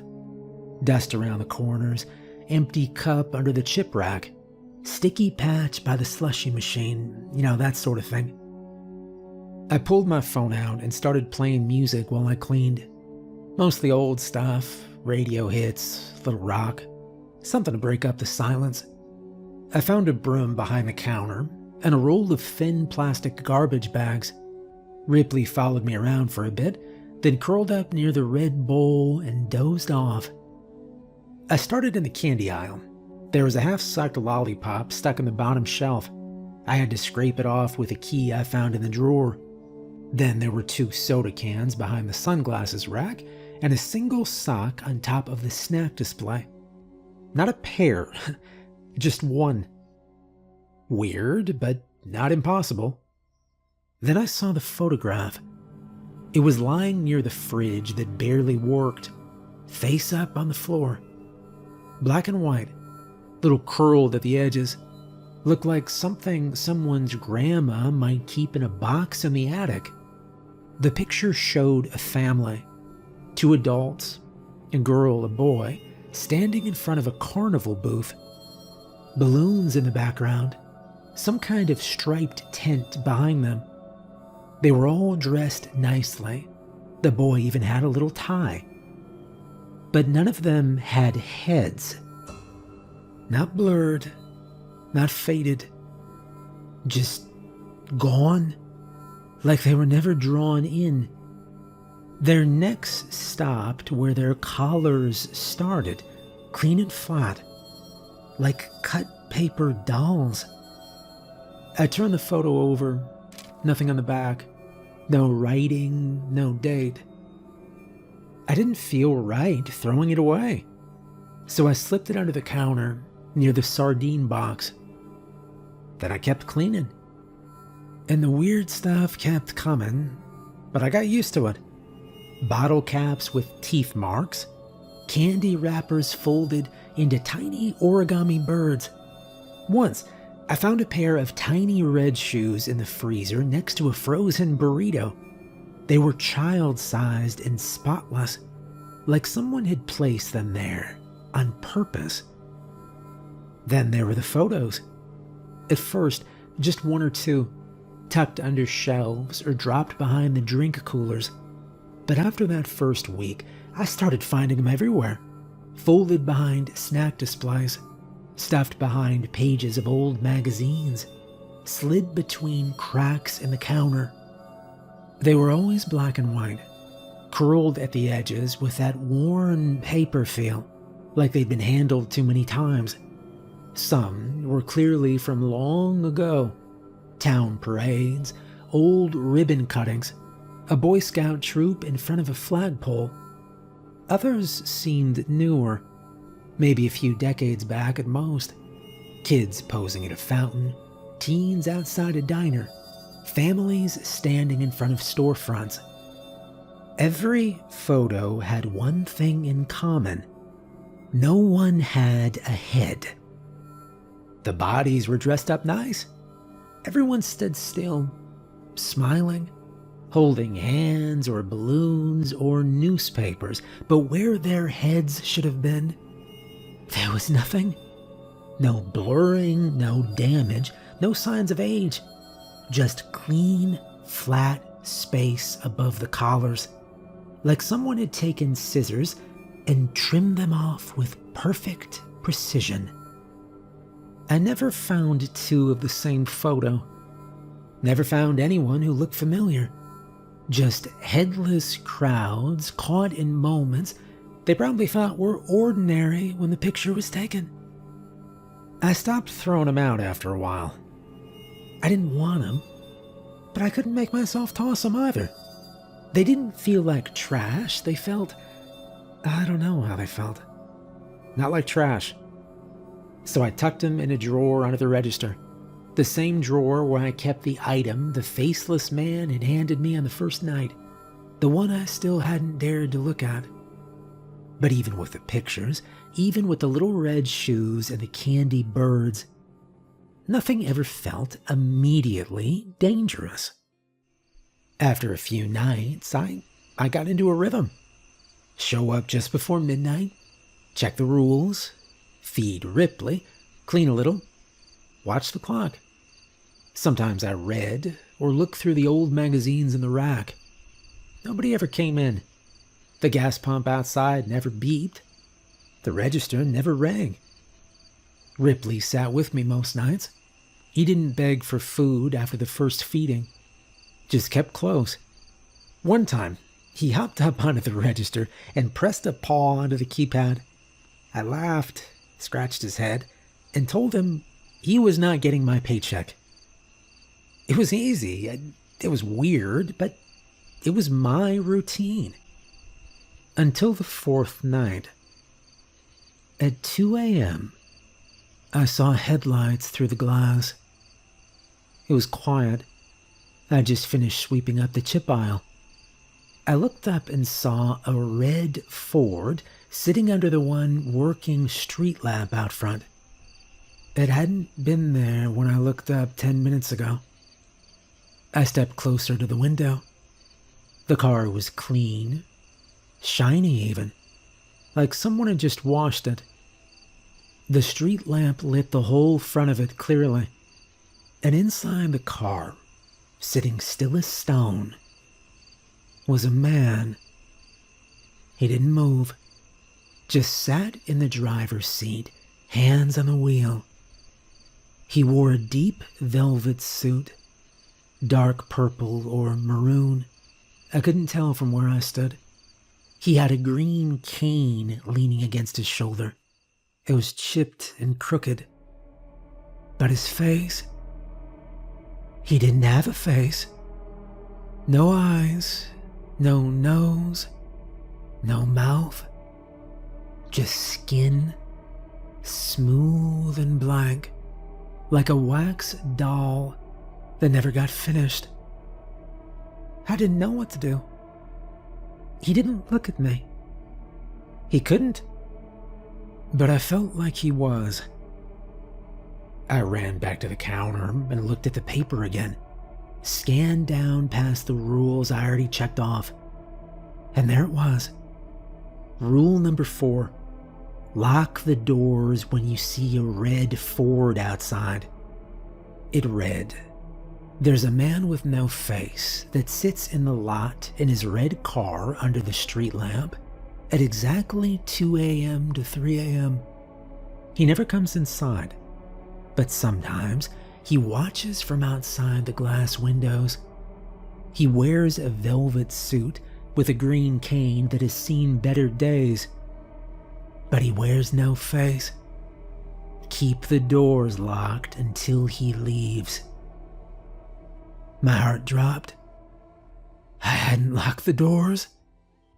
I spun around to grab the key, and then I saw him again. Not outside. Inside. He was standing in the snack aisle. I hadn't even heard the door open. Not even a sound. 1 minute, the man in the red Ford was sitting under the street lamp outside, still as a statue. The next, he was standing in the snack aisle like he'd always been there, like I'd forgotten he was supposed to be outside at all. I had no idea how long he'd been standing there before I noticed. He wasn't moving, not even a twitch. His velvet suit clung to him like it'd been tailored yesterday. It was a deep, dark red, almost the same color as dried berries, and there was not one wrinkle on it. Over one arm, he carried a long green cane, thin and bent at the top, like someone had used it too many times or dropped it too hard. The cane touched the floor beside him, but didn't help him walk, least not that I could see. But his face, Just a smooth blank space, like an artist had started making a person, but got tired halfway through and just left his face unfinished. The skin was pale and slightly stretched, like it'd been pulled too tight over something underneath. And then I remembered the rule. My eyes darted across the typed lines until I found what I was looking for. Rule number 5, in case of emergency. It read, if you happen to not lock the doors in time and the man comes in, keep your head down and don't look at him. Allow him to roam the aisles. You'll know where he is by the tapping of his cane. Answer his questions if he needs help finding something, and accept whatever he gives you when he pays. It's not always cash. You'll know he's left when the cane fades away. I didn't know what to do besides follow the rule. The whole shift so far had gone fine because I followed the rules exactly. I wasn't about to stop now. So I sat down on the stool behind the counter, rested my arms on my knees, and dropped my head until I was staring at the gum under the counter ledge. I didn't lift my gaze. I didn't breathe too loud. I didn't move. And then I heard it. A tapping. It was soft, measured, slow. Not like a cane someone needed to walk. More like a metronome. It echoed lightly off the tile floor, getting louder as he got closer. I kept my eyes down. I didn't want to see where he was. I didn't want to see what his body looked like up close, or what it felt like to have someone with no face just a few feet away. The tapping stopped for a second. I heard the sound of plastic crinkling, then paper rustling. It was faint, but I knew it. Someone checking prices, flipping labels, digging through shelves. He was browsing. Then the cane tapped again. He was getting closer. The taps grew louder until they weren't far away anymore. They were right across from me. I could feel him standing there at the register, waiting. Something about the silence told me he wasn't just browsing anymore. He was ready to interact. Then, without any kind of warning or shift in the air, he spoke. His voice was smooth and careful. It didn't sound like a whisper or a threat. It sounded like someone asking a question out of habit. "Do you sell lighters here?" Something about hearing him talk made it worse. I wasn't sure where the sound was coming from. It wasn't muffled. It wasn't echoing. It was just there. A voice floating in front of me, like someone had turned on a recording. Still staring at the floor, I answered. "Yeah, right in front of you. Small rack next to the candy." There was a pause. I heard the sound of something small and metal being picked up. Then nothing. Just silence. I didn't move. He didn't ask anything else. Didn't say thank you. Didn't comment. Then after a few more seconds, I heard a soft sound. A small object placed on the counter. Not heavy. Something about the size of a wallet or a phone, maybe, with a flat surface and a faint scrape as it touched down. I didn't look. I reached up blindly, slid the object off the counter, and tucked it into the drawer under the register. It felt cold, a little too smooth. I didn't take a closer look. The tapping began again. He was leaving. Every step felt like a weight being lifted. The taps grew softer as he walked away from the register, past the drinks, back down the aisles. Then they became faint, and then they vanished. No beep from the door, no sound of a car starting, but I knew he was gone. I looked back at the paper on the counter, and my eyes drifted to the next line. Rule number 6. If you happen to look straight at him, pray. There was nothing else written after that.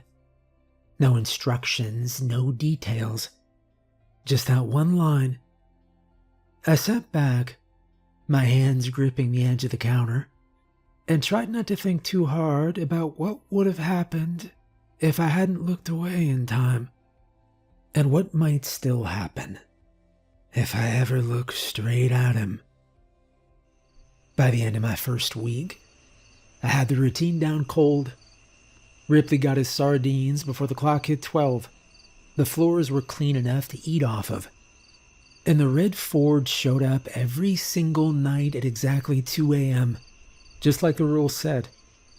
But now I was ready. I watched the clock like it owed me money. The moment it ticked to 1:59, I locked the doors and I turned the key hard. Every night, the man with no face sat quietly in the lot for an hour under the flickering light. He never moved, never got out, just sat there in the driver's seat. I didn't look too long.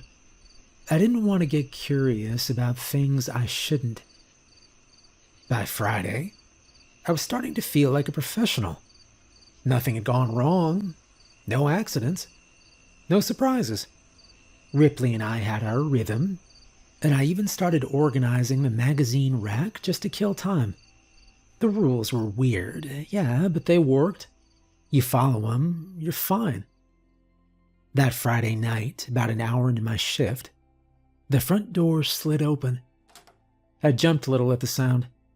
No one had come in all week. The place was supposed to be mine alone, except for the occasional red Ford and my one-eyed cat coworker. A man stepped inside. Tall, thin, mid-40s, maybe older. He wore a navy jacket, jeans, and boots scuffed at the toes like he'd had them for years. His hair was dark, but streaked with silver at the sides. He looked around the store like he'd been here 1,000 times. When his eyes landed on me, he gave a nod. "You Charlie?" he said. Yeah, you Mason?" He walked over to the counter and held out a hand. His grip was dry and firm, but not too strong. "Yeah, it's good to finally meet you in person. I usually don't come by unless I need to. Figured I'd check in. First week, it's always the hardest." Mason smirked a little and looked around the place. It's clean, huh? Cats fed, rules followed, not bad." He moved behind the counter like it was his own house and reached for the coffee machine. He poured 2 cups from the burned old pot I'd made earlier. It tasted like it'd been brewed through a dirty sock, but I didn't complain. We sat down on the stools, each with a cup, and for a minute we just sipped in silence. I said after a few sips, "So, is that guy in the red Ford, normal?" Mason glanced at me over his coffee. "Well, define normal." I mean, he's here every night. Doesn't do anything. Just sits. I read the rules, I followed them, but, who is he? Why does he come here?" Mason leaned back, resting one arm on the counter. His eyes narrowed just a little. Not like he was mad, more like he was deciding what to say. "Well, there's a story. goes back a long time before this station, before most of what you see around here. Well, there used to be a man who owned half the town. Some say more. Real estate, banks, businesses, apartments, churches, even schools. If it was built, chances are he had a hand in it.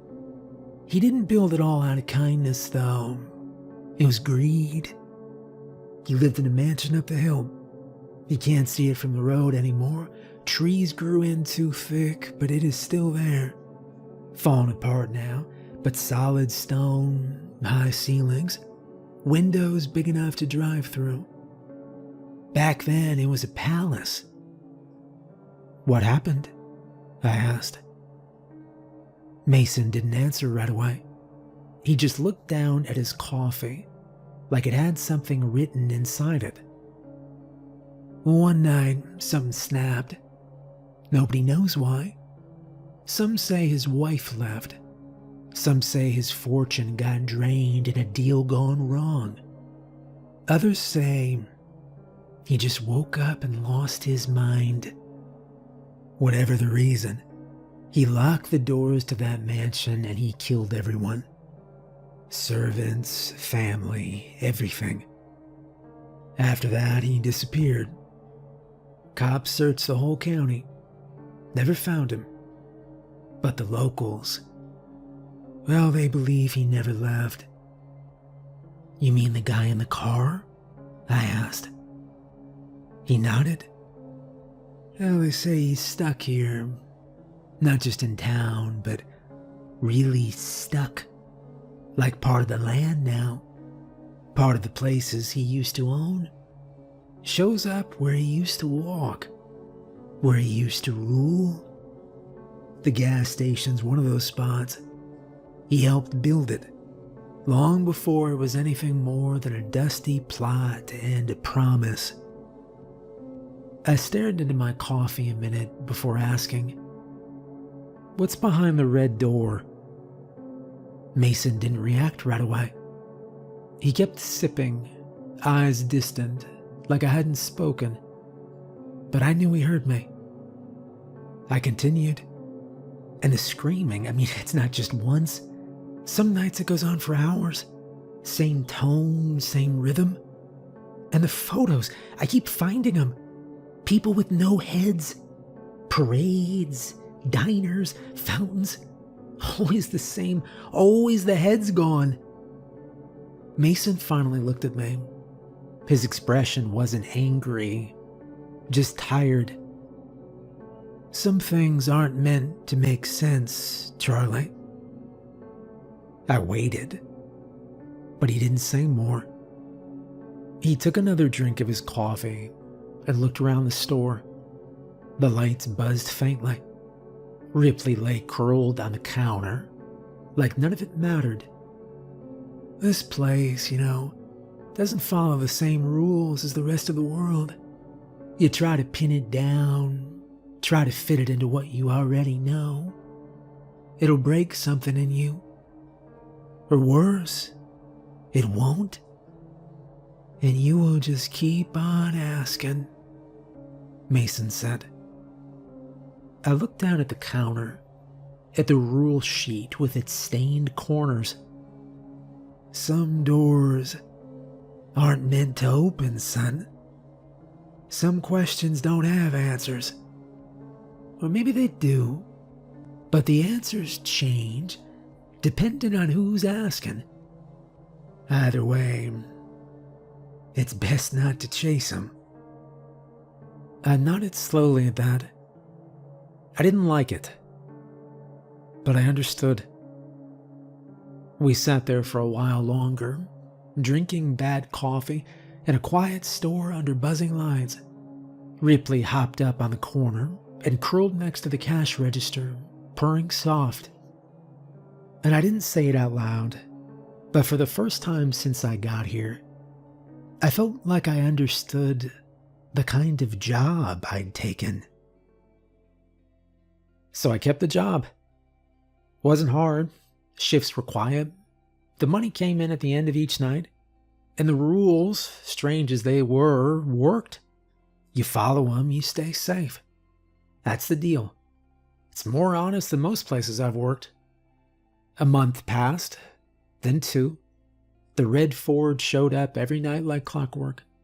2 a.m. sharp, packed under the broken streetlight that buzzed just enough to cast his car in a half glow. I locked the doors every time. I used to think I'd only do this for the summer, save up some cash, pay off tuition, move on. That was the plan. But something about this place held me longer than I expected. The strange rules stopped bothering me. I kept the station clean. I fed Ripley his sardines.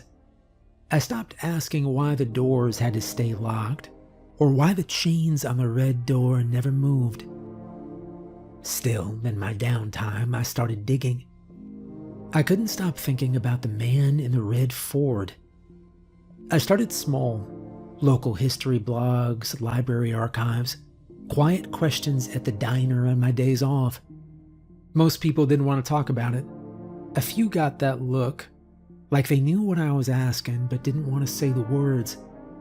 Eventually, I found a name, Samson Field. He was a wealthy developer who lived in this area around 80 years ago, built up neighborhoods, funded churches, made himself the centerpiece of every town council meeting. Some records praised him for creating jobs. Others hinted at shady deals, missing people, family matters that were quietly swept away. But one night, after hours of flipping through digitized newspaper clippings at the campus library, I found a photo. It was small, grainy, probably taken at a party or a ribbon-cutting ceremony. The man in the center wore a velvet suit. A thin cane rested at his side. His face was turned slightly toward the camera. The photo had aged poorly, but you could still make out the faint shape of his smile. It was the same suit, same cut, same green cane. No doubt in my mind. I stared at that photo for a long time. I wasn't the type to believe in the paranormal, not before this job. There are rules to this place, not just written ones, but ones beneath the surface. Old stories baked into the dirt, names no one says out loud anymore. Some of those rules keep things out, some keep them in, and some are just there to remind you that not everything in the world is meant to be understood. As for me, I like the job. I like the quiet. I like the feeling of knowing what to expect, even if what I expect is a man without a face showing up. But most of all, I like Ripley. He's the only one who really feels like a coworker. He meets me at the door every night. He purrs when I pop open the sardines. He curls up on the counter when I sit down for my midnight break. I still think his missing eye makes him look like a pirate. A tired, lazy, one-eyed pirate who's seen more of this world than I ever will. I don't know how long I'll stay here. Maybe just through the next semester, maybe longer. There's always something else to learn. Another rule, another name, another thing hiding just outside the light. I've stopped asking questions. The night shift runs smoother that way.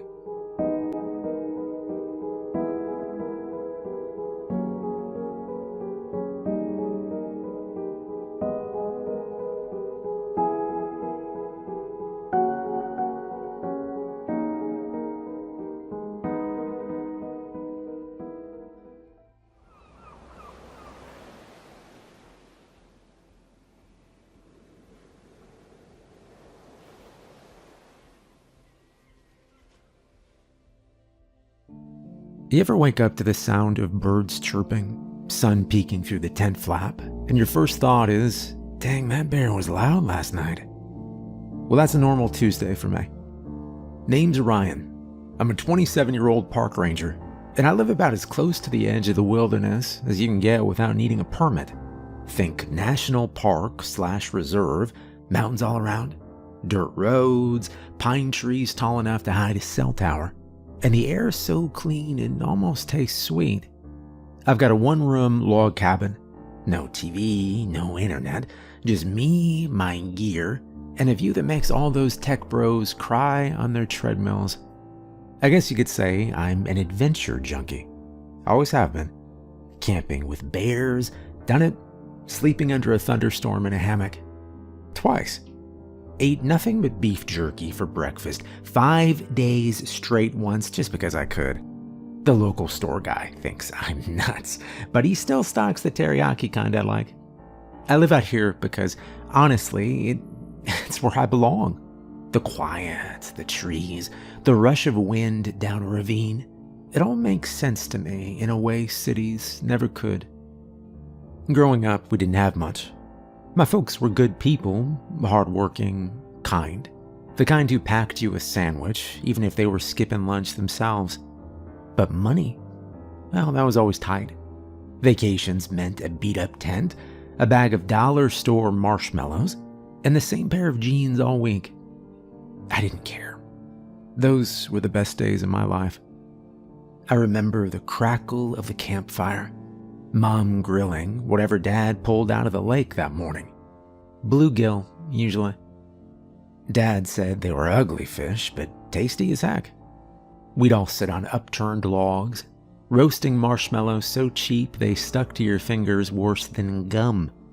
The stars above seemed like they were putting on a show just for us. But my favorite part, caving.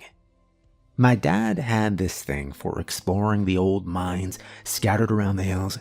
Some were sealed off, but others, well, let's just say we didn't ask permission. He'd bring a couple flashlights, a cheap plastic helmet for me, and we would spend hours down in those tunnels. It was cool and damp, the air always smelling like wet stone and rust. I felt like Indiana Jones, minus the whip and, the giant boulders. Just a scrawny kid with dirt on his face and his old man showing him the ropes. Those summers, they shaped me. I didn't have, new Converse like the other kids at school. My backpack was duct taped and my lunch was wrapped in tin foil. No fancy boxes. But I had stories. Real ones. And when I grew up, well, I never really let go of that. College was a detour. Got a degree in environmental science because, hey, turns out love in the woods can be useful. Most of my classmates wanted to work for conservation groups or wear ties and argue about wetlands in a boardroom. Me? I just wanted to get back out here. And I did. Now, officially, I'm a park ranger. But I'm not the type who hands out trail maps or stands around sipping coffee by the station porch. I'm what they call a caver. That's right. I take people, mostly kids, into the caves near the park trails. We explore the tunnels. I teach them about bats and rock formations. I spook them with scary stories. And we all run like heck when we actually see a bat. At the end of the day, they all get a shiny badge that says Junior Caver or something like that. Their parents take pictures. The kids feel like explorers. And I get to pretend like I'm 10 years old again. It's a good gig. Honest work. Been doing it 5 summers now, and I know these caves like the back of my hand. Of course, it's not always fun and games. Some summers have been weirder than others. I've seen things down there that I don't talk about often. Strange things. Things that don't fit into my ranger manual or any biology textbook. But I'll get to those. My name is Ryan, and I'm a cave explorer. These are my stories. Now, cave exploring has always been strange. Heck, anything that has to do with the woods or dark, tight places is strange if you think about it. There's just something ancient about being in a cave. When you're down there, away from sunlight, No phone signal, no road noise. Surrounded by rock on all sides. It does something to your brain. It's not like a haunted house or a horror movie. This is a different kind of fear. Older. Like something deep in you remembers being afraid of places just like that. Some people can't handle it. They panic, start breathing fast, sweating. One kid threw up in his helmet once. It's not even the tight spaces that get him. It's the stillness, the silence. You feel like you've been dropped off the face of the earth. Me. Well, I love it. I always have. I guess I'm one of the weird ones. I like the quiet. I like the cold air and the crunch of gravel under my boots. I like how your voice bounces off the walls in funny ways. I even like the smell. Kind of earthy, kind of damp. Reminds me of being a kid, when Dad and I would go crawling through the old mine shafts in the hills. Just me, him, and a cheap flashlight from the gas station. But even I have to admit, there are times when it gets too quiet, when the silence feels heavy, and sometimes when you're real deep inside the mountain, it feels like you're not alone. I've been leading these cave tours for a while now. 5 summers and counting. I've taken groups of kids into all kinds of caverns. Most are shallow, wide, easy to move around in. We keep it safe, we keep it light. Tell ghost stories, talk about stalactites, get them their little explorer badge like I said, and it's good fun. But not every summer is the same. Some summers are off. The first time I saw something I couldn't explain, it was back in 2009. I remember the year because it was hot as hell that season, and the caves were the only place that felt cold. I had a group of 10 kids, maybe 12. A mix of middle schoolers, mostly city kids. They got loud when they got nervous, which was fine by me. Better than crying. We were in this cave I'd explored 100 times. It had a little natural stone bridge about halfway through. Kind of a neat feature. Nothing dramatic, just a bump in the trail. We were almost across it when it gave out. I don't know if it was the heat, or the weight of the group, or maybe time just wore it down. But that section of the rock just snapped, and down we went. Not far, thankfully, maybe 6 or 7 feet. But one of the girls landed wrong. A couple of rocks slid down with us, and one of them pinned her leg. She screamed. Loud. Everyone else screamed too, which didn't help. My partner Josh was already on the radio before I even got to her. I kept her talking. Kept her breathing slow. Asked her about her dog, her favorite TV show, stuff like that. She calmed down fast too. Tough kid. Help showed up fast. The whole team was trained for stuff like this. They had her out in under an hour. Her leg wasn't even broken, just bruised up bad. But while we waited, we were stuck down there, just me and her. The others moved out for safety. And it was then that I felt something. You ever feel like you're being watched? I know, it's a stupid thing to say. Everybody asks that. But that's what it felt like. Not just a feeling. I knew something was watching us.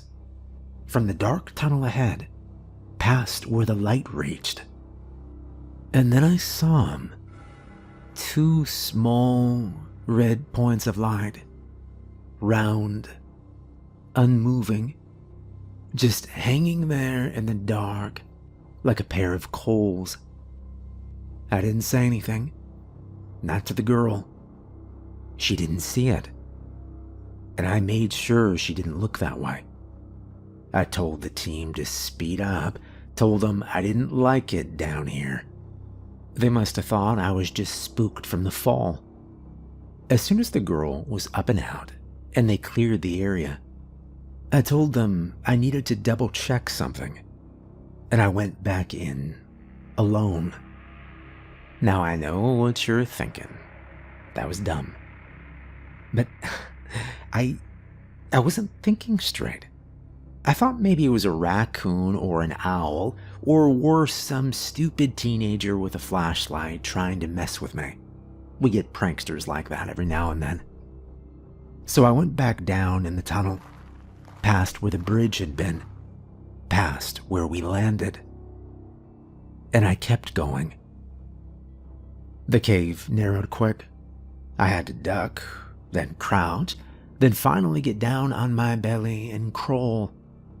Eventually, the tunnel opened up again. There was a wide space, round and low, with a little slope of rubble in the back. In the far corner, hunched over something furry, was a thing. I don't even know what to call it. It was pale, like it hadn't seen the sun in 100 years. Real skinny, but strong looking. The legs bent wrong. Its back was arched, like it'd been crawling for too long. Its head moved in little jerks, kind of like a bird. It was chewing on a dead skunk. I watched it tear off a piece with these sharp little teeth, and I felt something in me scream to get out. But I didn't move. Not until it lifted its head and looked toward me. I didn't wait for anything more. I backed out the way I came, fast. When I got to the bridge, or what was left of it, I took out my knife and cut the ropes I'd used to brace the edge. Let the whole thing fall in. When I got back to the station, I told the team animals had gotten into that section. Said it wasn't safe anymore. Too unstable. Too risky. We marked it off on the map and told future groups to steer clear. I never mentioned what I really saw, and I never went back. You know, my mom used to say something when I was little, back when Dad and I would go crawling through the mines on the weekends. She'd stand by the porch with her arms crossed, shaking her head like she knew something we didn't. She'd say, "You think you're all alone in there? Think again." Back then, I thought you just meant bears. Maybe bats. Now I am not so sure. There are strange things that live in these caves. Now all rangers see things. Maybe not right away, but give it time. Especially us cavers. We spend more hours underground than above it some weeks. And the things we come across, they don't always make sense. Every one of us has a story we keep off the books. Stuff that doesn't make it into the welcome packet or the park website. Some of it's harmless, weird, but harmless. Some of it sticks with you. The next one I've got is about cave water. Simple stuff, really. But I've learned a long time ago, nothing in these caves is ever just what it seems. When I was a trainee, most of my time was spent hauling gear, holding flashlights, and trying not to screw anything up. That's the real start of it. If you want to know how someone becomes a proper caver, it's not glamorous. You don't show up with a headlamp and a vest and suddenly get handed a badge and a whistle. You put in hours, weeks, following the older guys around like a shadow, learning what to touch and what not to. What clay looks like when it's ready to collapse. How to read airflow off a dead end. And then there's the scientific work. That's the part most people outside the field don't think about. People hear caver and picture some crazy guy with ropes and a machete. But real caving, our kind, it's controlled, precise. We map, we log formations, we take samples. Some folks do biology work, others focus on water movement, structural stability, minerals, bat populations, that sort of thing. If you're in the field full time, odds are you've got a degree, maybe two. It's not all glory and dirt.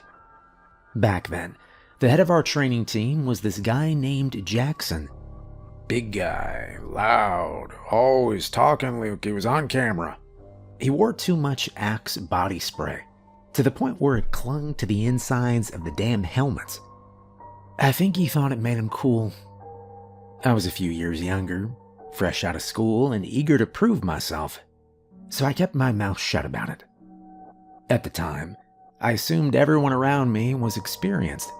You know how it is when you're new.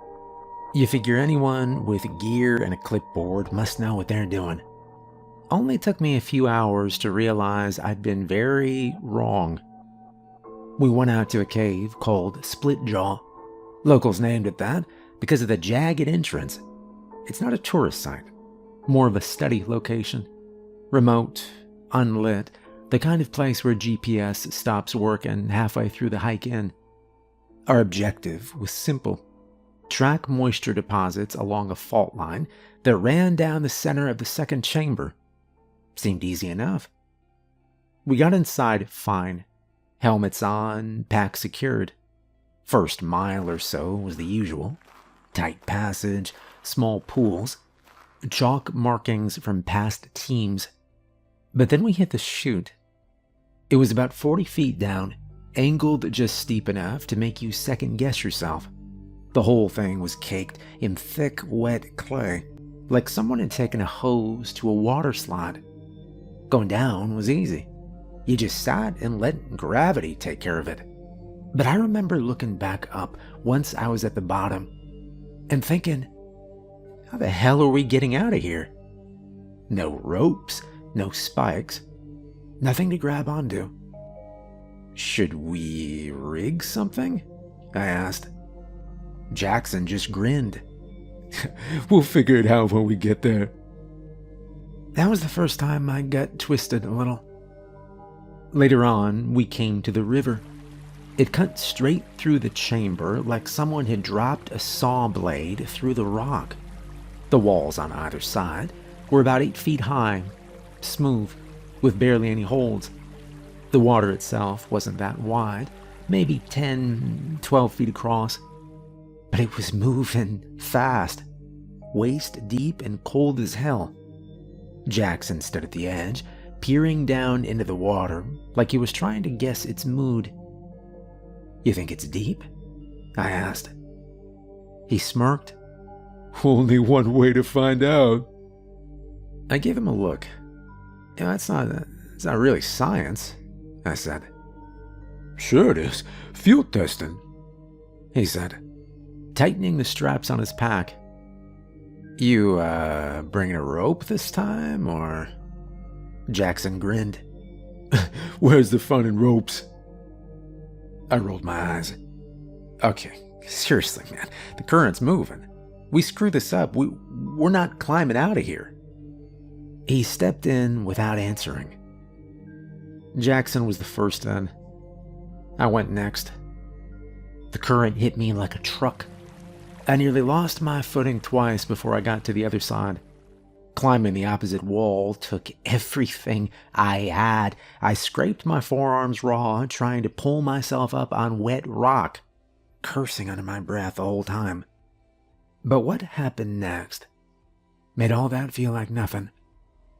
Jackson was about halfway across when he stopped moving. Just stopped, like he'd hit something under the surface. Then he lurched forward and went under. Not slept. Pulled. Everyone panicked. One guy dropped his pack, another jumped in.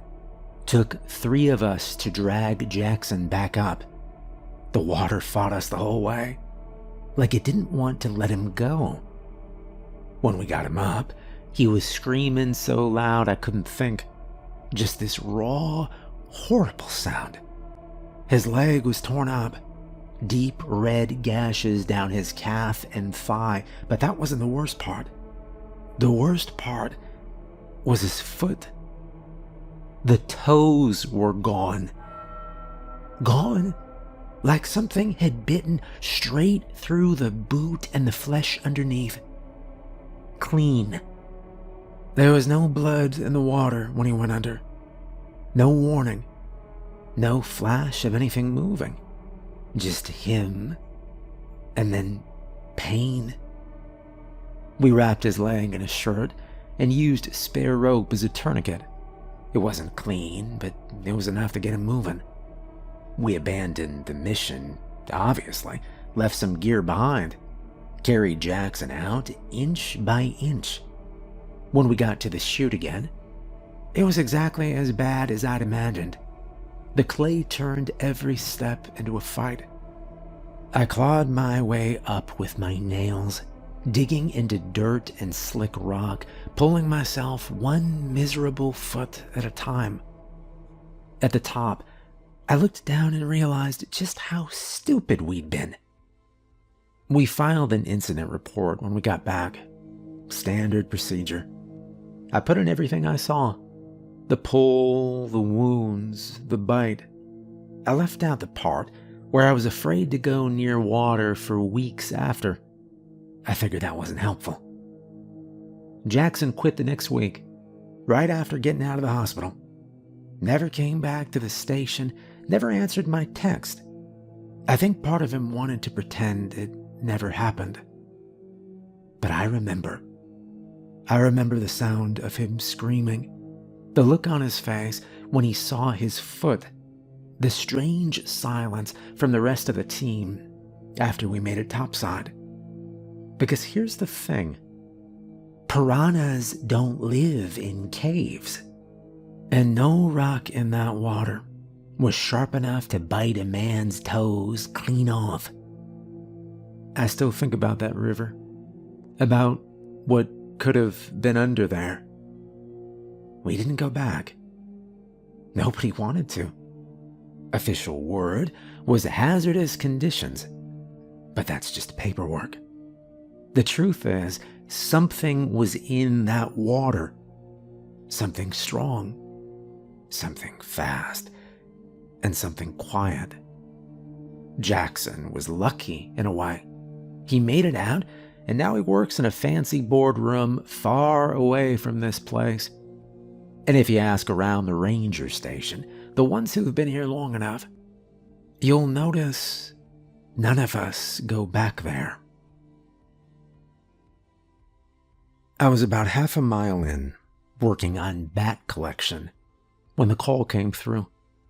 The job that day was simple. Monitor a cluster of roosting bats near an old drip line. I had my sample kit out, one glove on, fiddling with a set of tubes that didn't want to seal right.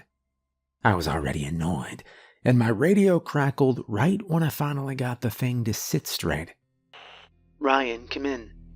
We've got a situation." It was Linda, a fellow ranger who usually got stuck filing reports by the station. I clicked the receiver. "Go ahead." "Girl's missing. Summer group. Name's Lacey. Yellow shirt," she said.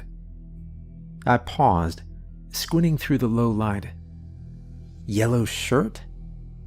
"Should be obvious. Last visual had her headed your direction, copy," she said. "Copy. I'll start the sweep." I packed up the gear in a rush. Now, finding kids isn't like tracking adults. You don't look for footprints or call out names over and over like in the movies. Kids go where they feel small, where they can hide.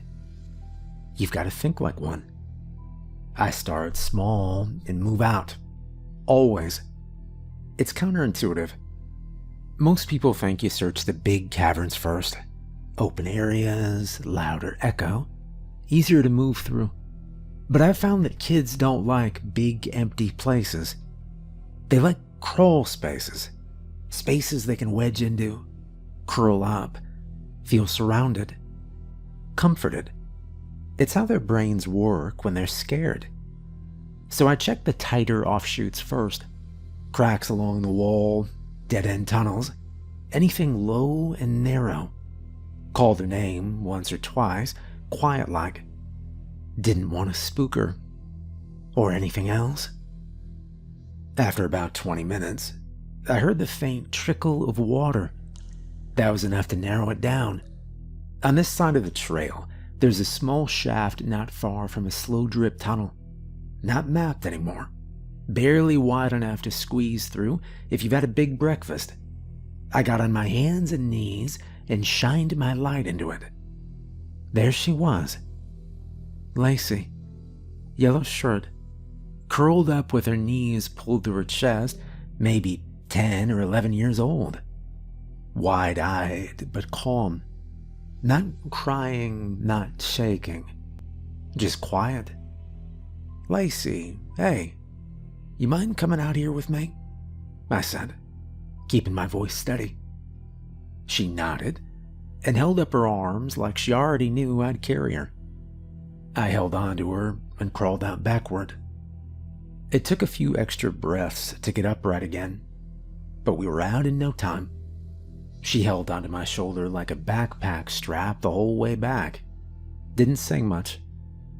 Later, after she'd had some water and the other kids had stopped crowding her, I sat with her by the gear bench. You okay? She nodded. I wasn't scared. Well, you did great. Real smart staying put. Makes it easier for us to find you. She looked at me, then glanced down at her shoes. You weren't the first to find me. I blinked. What do you mean? There was a man before you got here. I sat up straighter. A man? She nodded. He had a big coat and a hard hat and a long beard. He said you'd come to get me. I stared at her for a long second. You're sure? She looked me dead in the eyes. He said his name was Henry. Now, there hasn't been a mining team in these mountains since the 70s. Before the park got its official status, this whole range was a network of old claims and tunnels, most of them long since sealed or collapsed. I helped seal some of them myself. No access, no light, no reason for anyone to be down there. When I got back to the station that night, I went straight to my supervisor's office. His name's Mitch. Old-timer. Been here longer than the paint on the walls. I asked him if he knew anything about a miner named Henry. He didn't even blink. You saw Henry? I paused. No, one of the kids did. He leaned back in his chair and rubbed the bridge of his nose. Yeah, that sounds like him. Who is he? I asked. Mitch looked toward the window, like he needed to picture it. Back when they were still digging for gold out here, there was a collapse. About 9 men got buried in the shaft near Saddle Ridge. Only 4 made it out. One of them was Henry. Henry something. Nobody remembers his last name, just that he was the foreman. Real serious guy. Carried a pickaxe everywhere, even above ground. Story goes, he died trying to dig out the others. Refused to leave until he got everyone out. Didn't make it. Mitch explained. I sat there trying to process it. So you're telling me a ghost helped this kid? Mitch gave a small shrug. Well, he's not the kind that scares folk. He's quiet. Stays out of sight unless he's got a reason. But yes, some of the rangers believe in him, especially the older ones. We've had stories like this before. How many? I asked. Mitch leaned forward. Well, every couple years, lost kid, found safe, usually by water. They always say the same thing. Hard hat, big beard, didn't talk much. I didn't know what to say. Years passed after that. Lacey's group came and went. But it wasn't the last time something like that happened. 8 times out of 10, when a kid goes missing on that side of the range, I find them by water. Same exact spot I found her. Sometimes it takes an hour, sometimes a few. But they're always okay. A little shaken, but fine. And they always mention the man in the hard hat. So now, when kids get lost and we're out searching, I tell the rookies not to worry too much if we're in Henry's territory. I tell them to keep calm, stick to the paths, look for the stream. And when I find the kid, I ask them what happened. Most of the time, they say, "A man helped me." And I know who they mean. Sometimes I leave coffee and a piece of bread by the old collapsed shaft near Saddle Ridge. Nothing big, just a thanks. I don't know if it matters. I don't expect anything in return, but it feels right. Over the years, I have seen some strange things in these caves. Good things. Terrible things. Things that'll make you think twice before cracking a joke about ghosts. Things that make you double-check your flashlight, even when it's fully charged. I've seen a lot in these caves. Some of it helpful, some of it dangerous. Most of it very hard to explain. I've learned that kids don't wander far, but they don't always go where you'd expect. That the smallest spaces are where you look first. The water inside a cave is never just water, and that you always bring rope, even if you think you don't need it. I've learned there are animals that don't show up in any guidebooks, injuries that can't be blamed on rocks, sounds that aren't wind, no matter how much people want them to be. I don't have theories. I'm not that kind of guy. But I pay attention. You work a job like this long enough, and you stop looking for explanations.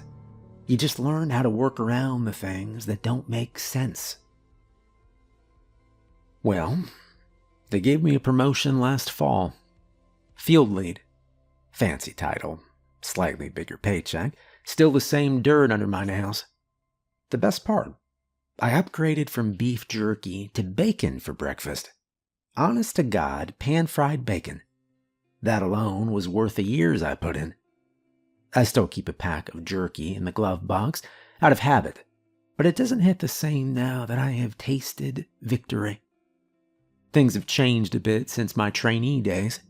I don't get sent crawling through mudslides unless I volunteer, which, unfortunately for me, I still do more often than I should. But I've got more say in what I take on now.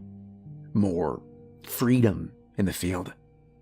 I get to run my own research schedule during the off-season, which means no school groups until the summer rolls back around. Just me, the rocks, and the long list of data points the lab wants me to collect.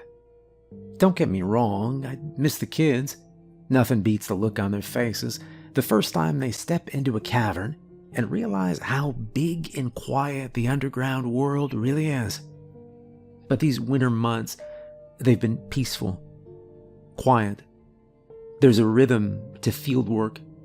Wake up early, gear up, hike out, take your samples, document, get back before dark, repeat. I don't mind the routine.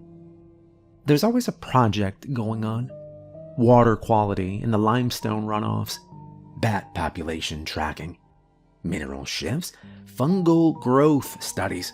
Stuff that sounds boring unless you're the one holding the flashlight and seeing it real up close. Sometimes I send the samples back in padded coolers. Sometimes I haul them out on foot. Either way, it keeps me moving. And that's the kind of life I like. And yeah, I still bring Henry his coffee. Not every week, but often enough. Sometimes I leave it just outside the collapsed shaft with a folded napkin and a square of bread. Sometimes it's a paper cup on a warm rock ledge. Nobody touches it. Not even the animals. but the cup is always empty when I come back. The way I see it, Henry is a part of this place, same as the rest of us. Only difference is, he's got more history in his bones. Now, if you ever think about becoming a ranger, especially a cave explorer, you'd better know what you're signing up for. You'll spend a lot of time cold, wet, sore, and questioning your life choices. You'll get used to eating granola bars at 3 a.m. and waking up with your face half frozen to your sleeve. You'll learn to walk without making noise, to crawl without panic, to know the difference between a rock shift and something else moving in the dark. You'll also see things most people never do. Light filtering through cords like a lantern, bats swirling overhead in perfect silence, pools so still they look like glass. And yes, sometimes things you can't quite explain. There are strange things that live in these parts. I've said it before and I will say it again. Some things hide in the cracks and the cold and the silence. Stranger still are the people who stick around, the ones who see things and keep coming back, the ones who learn to live alongside the unexplainable and walk the same routes like they're just part of the terrain. Most folks would run or laugh it off or pretend it never happened. We don't. We get up the next day and go back in because that's the job. And if you ask me, it's a job worth doing. There's something about being the person who helps a kid out of a crawl space, who gets a call, drops everything, and ends the day with everyone accounted for, who knows the tunnels well enough to make it back without markers. Yeah, some days are harder than others. Some weeks stretch longer than they should. But when it's all said and done and you walk out of the cave, you get to stand up straight again, peel off your gloves, and look up. And when you do, you get a sky full of real stars. That's the part no one tells you about. Not the weirdness, not the bruises, not even the scary stories. It's the stars. The moment when you come back to the surface, blink a few times, and see the whole damn sky waiting for you. That's what makes it worth it. That and the bacon. But seriously, if you ever do take the job, always bring extra rope.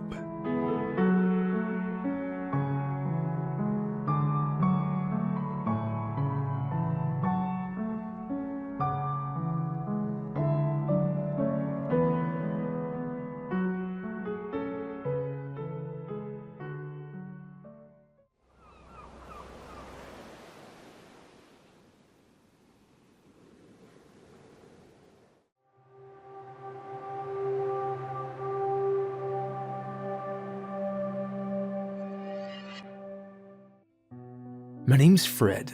I'm 28 years old, and I work as a DJ at a college radio station that's been running since the 70s. I also teach part-time. Communications department. I show the students how to hold a camera without shaking, how to angle the light so it doesn't bounce off your forehead, how to speak into a mic like it matters. Most of them are still figuring out how to sit up straight. You'd be surprised how many people forget their posture the second a camera's on them. I'm not full-time faculty or anything fancy. I don't wear a tie. I wear jeans and a flannel shirt most days. And if it's cold, I throw on a zip hoodie with the station's old logo across the back. A sort of disco ball with headphones. The kids think it's retro. It's not. It's just old. By day, I babysit undergrads with cameras. By night, I play 70s disco at 2 in the morning from a dusty booth with faded carpet and a wall of old soundboards. And I mean old. Some of the sliders have tape labels from DJs who are probably grandfathers now. There's one board that still says, "Do not touch this knob, Jerry," in red Sharpie. Nobody knows who Jerry is. The board still works, mostly. I didn't plan on ending up here. It started as a joke, really. After college, there's this weird limbo time where you're too old to be a student, but not quite settled into being a grown-up. You take odd jobs, weird gigs, things that don't look good on a resume, but pay just enough to keep your lights on. This was one of those jobs. I figured I'd run the station for a semester, maybe 2, while I figured out what I actually wanted to do. And that was 4 years ago. Now, I've got keys to 3 different rooms in the media building, my own parking space, even though it's technically visitor, and a drawer in the break room fridge labeled Fred Do Not Touch, which everyone touches anyway, usually just for the creamers. It's not a glamorous life, but it's mine. The hours are weird, but steady. I get weekends off, and we don't do summer classes, so I get a full 3 months every year to do nothing. I tell people I use the time to work on music, but really I just sleep. Or take the same long walk every morning to the same corner store where the same guy behind the counter asks me if I want my usual. I do. There's a rhythm to the job. A slow, easy beat. Like one of those old disco tracks with the long intros. Nothing happens fast.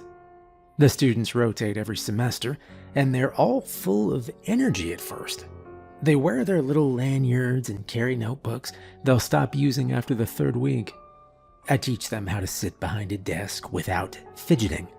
I let them pretend to read fake news from fake teleprompters in a fake morning segment. They love it. They ask questions like, "Is this what the real news is like?" And I tell them, "No, this is more honest." Some of them laugh. Most of them don't get it. But yeah, and I love it. I love all of it. I love the smell of the old carpets in the booth. I love the way the mic feels warm after you've been talking into it for an hour. I love the blinking red on-air sign above the door, even though it buzzes sometimes, and we've never been able to fix it. The studio itself hasn't changed in years. The main booth still has that old shag carpet on the walls. It's supposed to be for soundproofing, but really it just makes the place feel like the inside of a van from 1978. There's a window between the booth and the control room, and half the time it's fogged up from the AC running too long. The paperwork. My gosh, it's a nightmare, don't get me wrong. We have to log everything. Every track we play, every second we're on air, every student who touches the equipment. There's a folder in my desk just for incident reports, though we've only had 2 in the last 3 years. One kid tripped over a cable and broke a light. Another tried to bring his hamster on set for a live animal segment. It went exactly how you'd think. The coffee's free in the break room, which helps. It's terrible, but it's hot, and it comes out fast. There's a vending machine that takes quarters and only quarters. The best part, though, it's the students. They're so full of ideas, full of questions. They remind me of myself back when I still thought being on air meant something big. There are some strange things, though. And I'm not talking about the usual haunted campus stuff. You know the stories. Cold spots, lights flickering. Some girl drowned in the pool in 1972 and now her ghost checks IDs at the front desk or whatever. No. I mean, strange things. Things with rules. We have rules in the booth. Not your usual safety rules, stranger ones. Specific. Odd. They're written on a laminate sheet inside the booth, tacked to the corkboard under the broadcast schedule. Nobody knows who wrote them. But I have been here 4 years, and I have seen what happens when you break one. So, if you're still with me, buckle up. I've got stories. And every single one starts with a rule. The first rule is simple. Stay inside during your entire shift. Now that might sound easy. You're thinking, Fred, why would I even leave? It's 2 a.m. You're in a booth, there's music playing, coffee in the break room. Why leave? Exactly.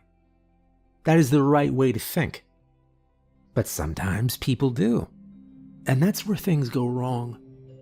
They call it the graveyard shift for a reason. I used to think that was just a figure of speech, a way of saying late as hell without sounding dramatic. But here on this campus, it feels more literal. See, there's a church about 2 blocks from the station. It's an old one, brick with stained glass windows that always look wet, even when it hasn't rained. I think it used to be part of the college, maybe back in the day when they had nuns teaching Latin or something. Now it's just there. Some students still go to Sunday Mass, not many. Right next to that church, and I mean right next to it, like the lawn just rolls into it, is the town's local graveyard. Now, why the hell would the city graveyard be placed next to a college campus? I have no clue. Maybe they ran out of space. Maybe it was just convenient. Maybe some city planner had a weird sense of humor. Give the kids a dorm, a cafeteria, and a direct view of death. Ask the mayor, I'm just the DJ. Anyway, you can see the graveyard from the back hallway of our building. There's a little service exit behind the sound booth, leads out to a loading dock. If you stand there and squint, you can see the fence. It's not a tall fence, maybe 4 feet, chain link, topped with those twisty metal bits that never seem to rust. Thing is, people say weird stuff happens down there at night. And no, I don't mean college kids passing around beer in brown paper bags. That happens too. But that's not what I'm talking about. And it's not pranksters either. We've had our share of dumb kids throwing toilet paper over the trees or sticking plastic forks into the quad grass. But even those guys don't mess with the graveyard. They say, and by they, I mean just about anyone who's worked a late shift on this campus, that you don't go near that place after dark. I used to roll my eyes at that. But there's something about that place. Something that makes your skin feel too tight if you stare at it too long. One of the old tech guys, Rick, been around since the 80s, still has a ponytail and a pager. He told me something once. We were both refilling the vending machine with quarters, and he just sort of said it without looking up. Don't mess with somebody's home, he said. I thought he was talking about the graveyard being creepy. He said, no, man, I mean that literally. That's their home now. The dead. It's their place. And they don't like company. It's rude, right? Imagine you're trying to sleep and some college kid stumbles in, knocking over the lamps, making a bunch of noise. You wouldn't like it either, he said. Then he handed me a Snickers and walked away like he hadn't just said the creepiest thing I'd ever heard. I didn't believe it then, not really. But over the years, I've heard stories, little ones, like how phone alarms go off if someone steps outside after midnight, or how all of the campus cats stare at you if you try leaving through the front door. But then, there's the big story, the one we don't talk about much. About 3 years ago, someone on the night shift went missing. His name was Will. I didn't know him well. He was just filling in. I think it was between jobs. One of those guys who showed up with a clipboard and a new set of headphones, ready to learn the ropes. Nice. He's a nice guy. Quiet. He used to hum along to Earth, Wind, and Fire. One night during his shift, he left the building, said he was going to stretch his legs. He never came back. At first, we all figured he quit. People do that sometimes. It's a college job. You don't need to hand in 2 weeks' notice if you're just running late-night playlists and drinking stale coffee. But when he didn't show up the next week, and his stuff was still in his desk, People started asking questions. A week later, they found him in the lake, face down, lungs full of water. No signs of struggle, no bruises, no injuries. Just drowned, fully clothed, still had his lanyard on. The cops came by, asked their questions, made us hand over the CCTV from the station.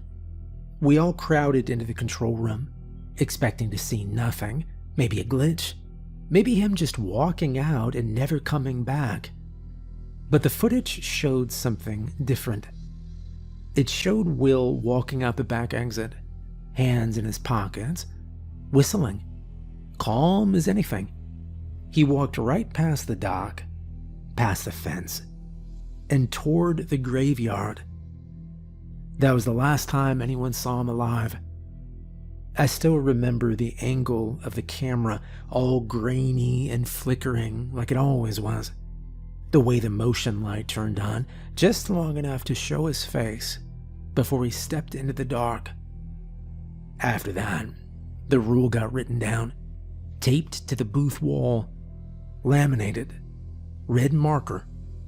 So now, even when I'm bored, even when the booth is hot and the hallway smells like old burritos and I really want to stretch my legs, I don't. I stay right here, where it's warm, where it's safe, where the music plays and the lights stay on and the back door stays locked. I keep the walks for when the sun's out. The second rule is just as simple as the first. Keep the show running no matter what. If you've ever worked in radio, you probably already know what dead air is. Dead air is silence. It's when the station is live, the transmitter's on, and there's nothing going out. No music, no voice, no commercials, just nothing. Doesn't sound like a big deal, but it's basically the worst thing you can do as a DJ. It means you've messed up. It means you weren't paying attention. And most of all, it means you've made people uncomfortable. No one likes silence on the radio. That's the whole point of the job, to keep it moving. Keep people company while they drive or work or lie awake at 2 a.m. wondering why they're still awake. When it's quiet, people notice. It pulls them out of their lives, makes them start thinking. Sometimes too much. That's why DJs talk so much. Even when we've got nothing to say, we fill the space. Weather updates, birthday shoutouts, long rambles about the history of a song no one asked for. Doesn't matter. It's not about what you say. It's about not stopping ever. We even have an alarm for it. If there's more than 5 seconds of silence, the high-pitched tone goes off in the booth, loud enough to make your ears ring. Louder than any fire alarm. First time I heard it, I thought something exploded. It only ever happens when someone's new or something breaks. You've got to be really out of it to let air go dead. But sometimes it's not your fault. Sometimes the silence creeps in anyway. I remember the first time it happened under my shift. It was a Wednesday, around 3:10 a.m., back when we still did a listener's choice segment. I was flipping through vinyl, trying to find the right Earth, Wind, and Fire track for a guy who claimed he'd just gotten engaged. I guess September felt romantic to him. I was mid-sentence when everything cut out. Mic was on. Turntable was spinning. But the board light blinked red. Dead air. And the alarm screamed. I panicked, of course. Hit every button I could reach. Switched tracks, turned knobs. Nothing. It only lasted 10 seconds. But the second the sound kicked back in, the phone rang. Now that's not unusual by itself. We get calls, requests. Sometimes someone just wants to say hi, or complain that a track played last week wasn't the original version. But this one felt strange. I picked up and said my usual. "You're on air with Fred at WZNU. What can I spin for you?" There was a pause. Then a woman spoke. Her voice was soft, polite, old-fashioned almost. She sounded like someone reading from a script, but gently, like she'd rehearsed the call in her head for days. She said, "I was wondering if you could play Just the Way You Are by Billy Joel. That was our wedding song. Me and my husband's." I said, "Sure, yeah, no problem. When was the big day?" Another pause. She said, "August 9th, 1979. Now, I know people love their oldies, but most of our callers weren't even born in the 70s. I figured it was someone pulling a prank. Happens sometimes. Still, I had the record, so I played it. Thought that would be the end of it. It wasn't. She called again the next night. Same time. Asked for the same song. Then again 2 nights later. Always polite, never loud or rude. I started recognizing her voice. She had a kind of calm that stuck in your ears, like church bells heard from a distance.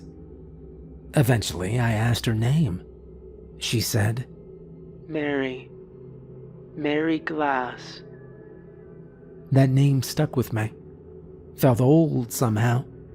I told one of my friends about it, a journalist who works out of the city. He's the type of guy who digs through public records for fun. I figured he'd laugh. Instead, he called me back the next day. "Hey, Fred, you wanna know something weird?" he asked. "Always." "She's dead." "Who?" I asked. "Mary Glass. Died in 1979. Car accident. 3 months after her wedding. Says so in the archives. There's even a picture. Looks a little like my grandma," he said. I thought maybe it was someone using her name. Maybe a relative. Some weird college project. But we kept getting the calls. Even now, sometimes during the night shift, when things go quiet for too long, the red light on the phone blinks. No ring, just blinks. And if you answer, which I don't anymore, you'll hear her. Always polite. Always thankful. The weirdest part, she doesn't know she's dead. She talks like she's still living in it. 1979. Tells stories about her husband mowing the lawn, about getting ready for their honeymoon, about the way her dress fit funny at the shoulders. Like it's all still happening. The problem is, once you pick up, she keeps calling. No matter what track's playing, no matter what segment, she finds a way to break in. We had one intern, Cole, who thought the whole thing was fake, picked up on purpose, laughed and played along. But his next 3 shows were a disaster. Every time he tried to talk, the mic would cut out. Every time he played a record, the sound would bend and slow. And the phone kept blinking, non-stop. We finally had to pull him off the schedule. He didn't come back the next semester. Now we just don't answer. Let it ring, let it blink. Whatever happens, don't stop the show. You see, the dead think dead air is an invitation.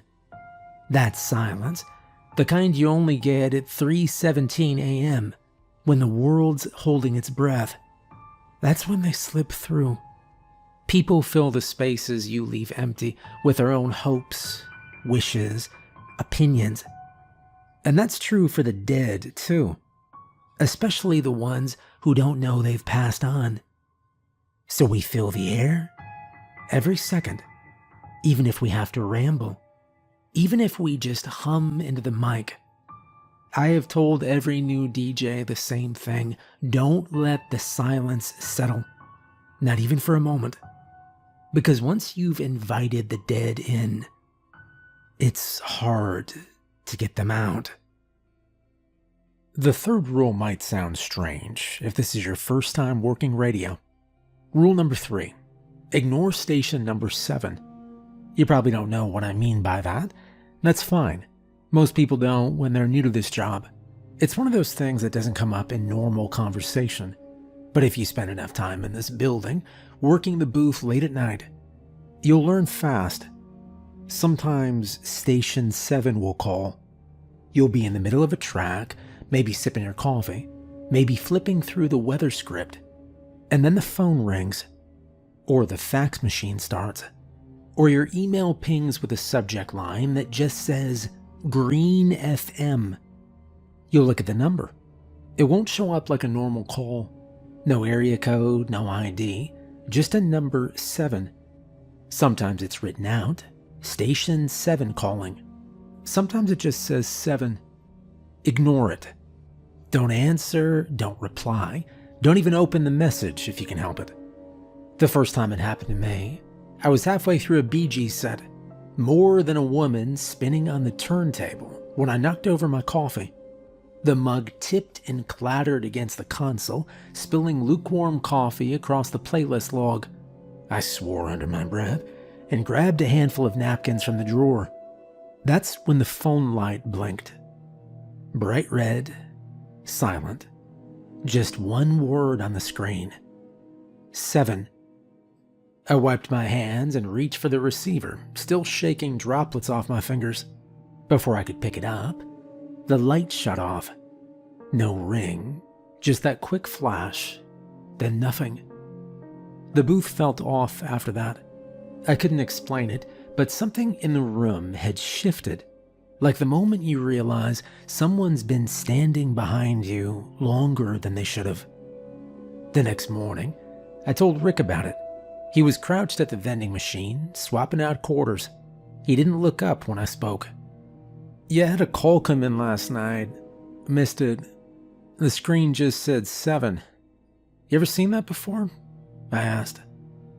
He paused for a beat, slipped another coin into the slot. He asked me if I answered. "No, knocked over my coffee, barely missed it," I said. He nodded slowly, quiet, and he said that's probably for the best. He fished a candy bar out of the tray, still didn't look at me, and he told me that Station 7 used to be local, and they've been off the air for a long time. That was all he said. Then he walked off. Now in radio, when we say a station's gone dark, we mean it's gone off air. Could be temporary, loss of funding, technical problems, whatever. But sometimes it's forever. We call those dark stations, still listed in old registries, but gone, static, ghost on the frequency. Station 7 was one of those. Back in the 70s, it was a real place. Green FM 95.9. They used to broadcast from a big farmhouse on the edge of town. Rumor was, it started as a hippie operation, all incense and protest songs. But if you ask the older staff, they'll tell you it was something else entirely. A cult. Back then, that wasn't so unusual. New Age stuff was all over the place. Love, freedom, barefoot dancing in the fields. And sometimes, religion. Homemade religions. The kind where everyone smiles too wide and no one ever leaves. Station 7 was popular though. Played the biggest hits. Always had callers. People said the music had this warmth to it, like it hugged you through the speaker. And then one summer, the whole place burned down. No survivors. Some say it was an accident. Some say it wasn't. Either way, the building's still there. Or what's left of it. The land never sold. The town just built around it, like trying to avoid eye contact with a bad memory. And yet, they still call. Station 7 still rings us sometimes. We've got faxes with full playlist, handwritten, neat cursive, with dates from 1974. artists no one plays anymore, jingles that don't exist in any archive. Once a new intern replied to one of the emails, hit reply all like it was a joke, typed, "Ha ha, you guys still broadcasting from the afterlife?" He didn't sleep for 2 days after that. Wouldn't tell us why. There are other dark stations out there too. Not just here. There's one in Nebraska, next to an old goat farm. I don't know what happened to them, but the story goes that the animals kept breaking free, always running toward the transmitter tower. They stopped fixing the fence after the 3rd time. There's another in New York, used to sit under a bridge. No DJ, just a looped voice reading poetry and crying. People said the broadcast made you feel like jumping. They shut it down after the 3rd body. One in Chicago. I've only heard stories. People claim it was a doorway to something else, like a hallway that never ends. They say you could hear footsteps in the background of every track. Most of them don't reach out, but Station 7 does. So here's the rule. Ignore them. The 4th rule is easiest to follow, in my opinion. Rule number 4. Leave a cup of coffee by the door at the end of your shift. At the end of each night, after the last track fades and the booth goes quiet, we do a wrap-up. It's informal, just whoever's still around.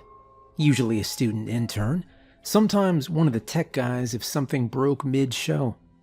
We go over how the broadcast went, make sure everything ran clean, and talk through anything strange that might have happened.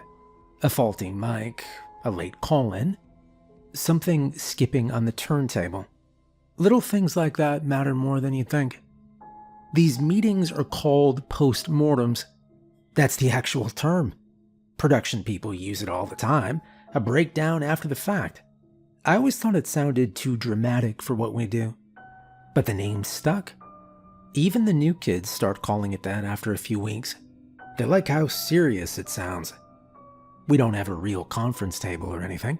Most of the time we just sit on the edge of the stage in Studio B, legs dangling off the side, drinking whatever's left in our cups. I like hearing how the students describe the night. They notice different things. Energy in the room, tone of voice, weird silences that only they seem to catch. Sometimes they surprise me. Once everyone's had their say, they start heading out. One by one, they grab their bags, check their phones, and disappear into the hallway. The doors shut behind them. The lights turn off, one switch at a time, and then the building is still. That's when I go to the back kitchen. Not the nice one with the new coffee machine. The smaller one, with a warped counter and the peeling linoleum floor. The old fridge buzzes when it runs, and there's always a slight smell of burnt toast, even when no one's cooked anything. It's tucked away behind the break room, down a short hallway that never feels quite long enough. The red mug sits on the top shelf of the cabinet. Everyone knows it's there. Wide handle, heavy ceramic, chipped near the rim. Bright red. The kind of red that doesn't fade with time. You grab it, rinse it out, and make one last cup of coffee. Just black, no sugar, no cream. You set it by the door. Not the front entrance, not the glass one with a campus seal. The side door next to the soundproof hall. The one people forget is even there. Right under the emergency light. That's where the mug goes. You place it carefully on the little wooden bench against the wall. Handle turned outward. Steam rising, if you're quick enough with the brew. Then you leave. I never skip this step. No one does. Not even the students. If I forget to remind them, they'll remind me. It's just something we do. I asked Rick about it once, back when I first started. He told me it was a habit. Said the person who closes the station has always left something behind, going all the way back to the 70s. Coffee most times. Once, he said, someone left a bottle of Coke and came back to find the cap unscrewed and the label peeled off. The red mug became the standard. Rick also said something I never forgot. He told me his grandma believed red was a color that could be seen from the other side, not just noticed, but understood.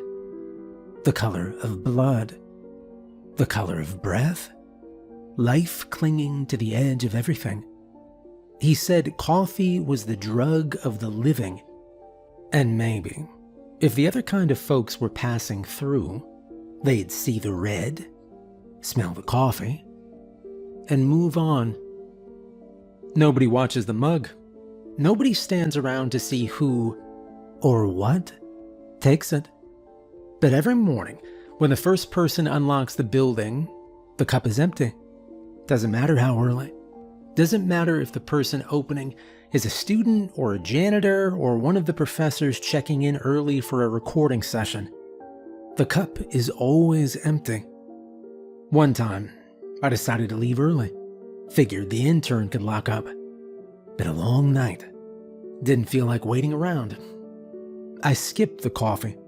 Told myself it was tradition, nothing more. Next morning, the back door was open. Just an inch, like someone had pushed it, but didn't step through. No one had checked in yet. I made the coffee after that, every single night. I don't know if it matters. I don't know who drinks it. Maybe it's superstition. Maybe it's the only thing keeping the walls here from falling inward. All I know is that this place runs smoother when the mug is full and warm before I leave. You don't always need answers. Sometimes you just need to follow the rules. Well, it's been 4 years and change since I first walked into the station. Just meant to be a gig. Few semesters while I figured things out. A pause between what I thought was college life and whatever came after. But I stayed. Some people keep photo albums. Some people keep journals. Me? I've got playlists. Dozens of them. Labeled by date, mood, weather. I can tell you exactly what I was doing on a rainy Thursday 3 years ago just by what track I queued up.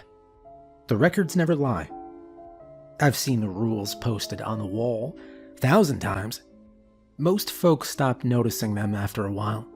They blend into the corkboard, somewhere between the fire escape diagram and the outdated flyer for improv night. But I look at them every shift. Make sure they're still there. Make sure nothing's changed. Because the rules work. I have followed them, every one. Stayed inside, kept the airwaves full, ignored the calls I wasn't supposed to answer, left the coffee, always in the red mug, always warm, always gone by morning. And in return, the station has stayed quiet. Mostly. There are nights the booths feel just a little too still. Lights take a second longer to come on. The mic buzzes faintly, even when it shouldn't. I don't mention those things in the post-mortem. No reason to spook the new kids. They'll find their rhythm soon enough. Rick says he's probably retiring next year. He didn't make a big deal out of it, just mentioned it while cleaning the vending machine. I think he's tired, and I don't blame him. The building's starting to show its age. Carpets worn down to the threads in the sound booth. Ceiling tile over Studio B still leaks when it rains too hard. But the signal's clear. The turntables are still spinning. Last week, one of the students lingered after class, said she liked the quiet hours, asked if I thought she could handle the night shift. I asked if she was good at following instructions, and she said yes. I told her to memorize the rules. She nodded. Some places run on schedules. Others run on people. This one runs on rituals, and they only work if someone keeps them going. If you ever take this job, good luck, and follow the rules.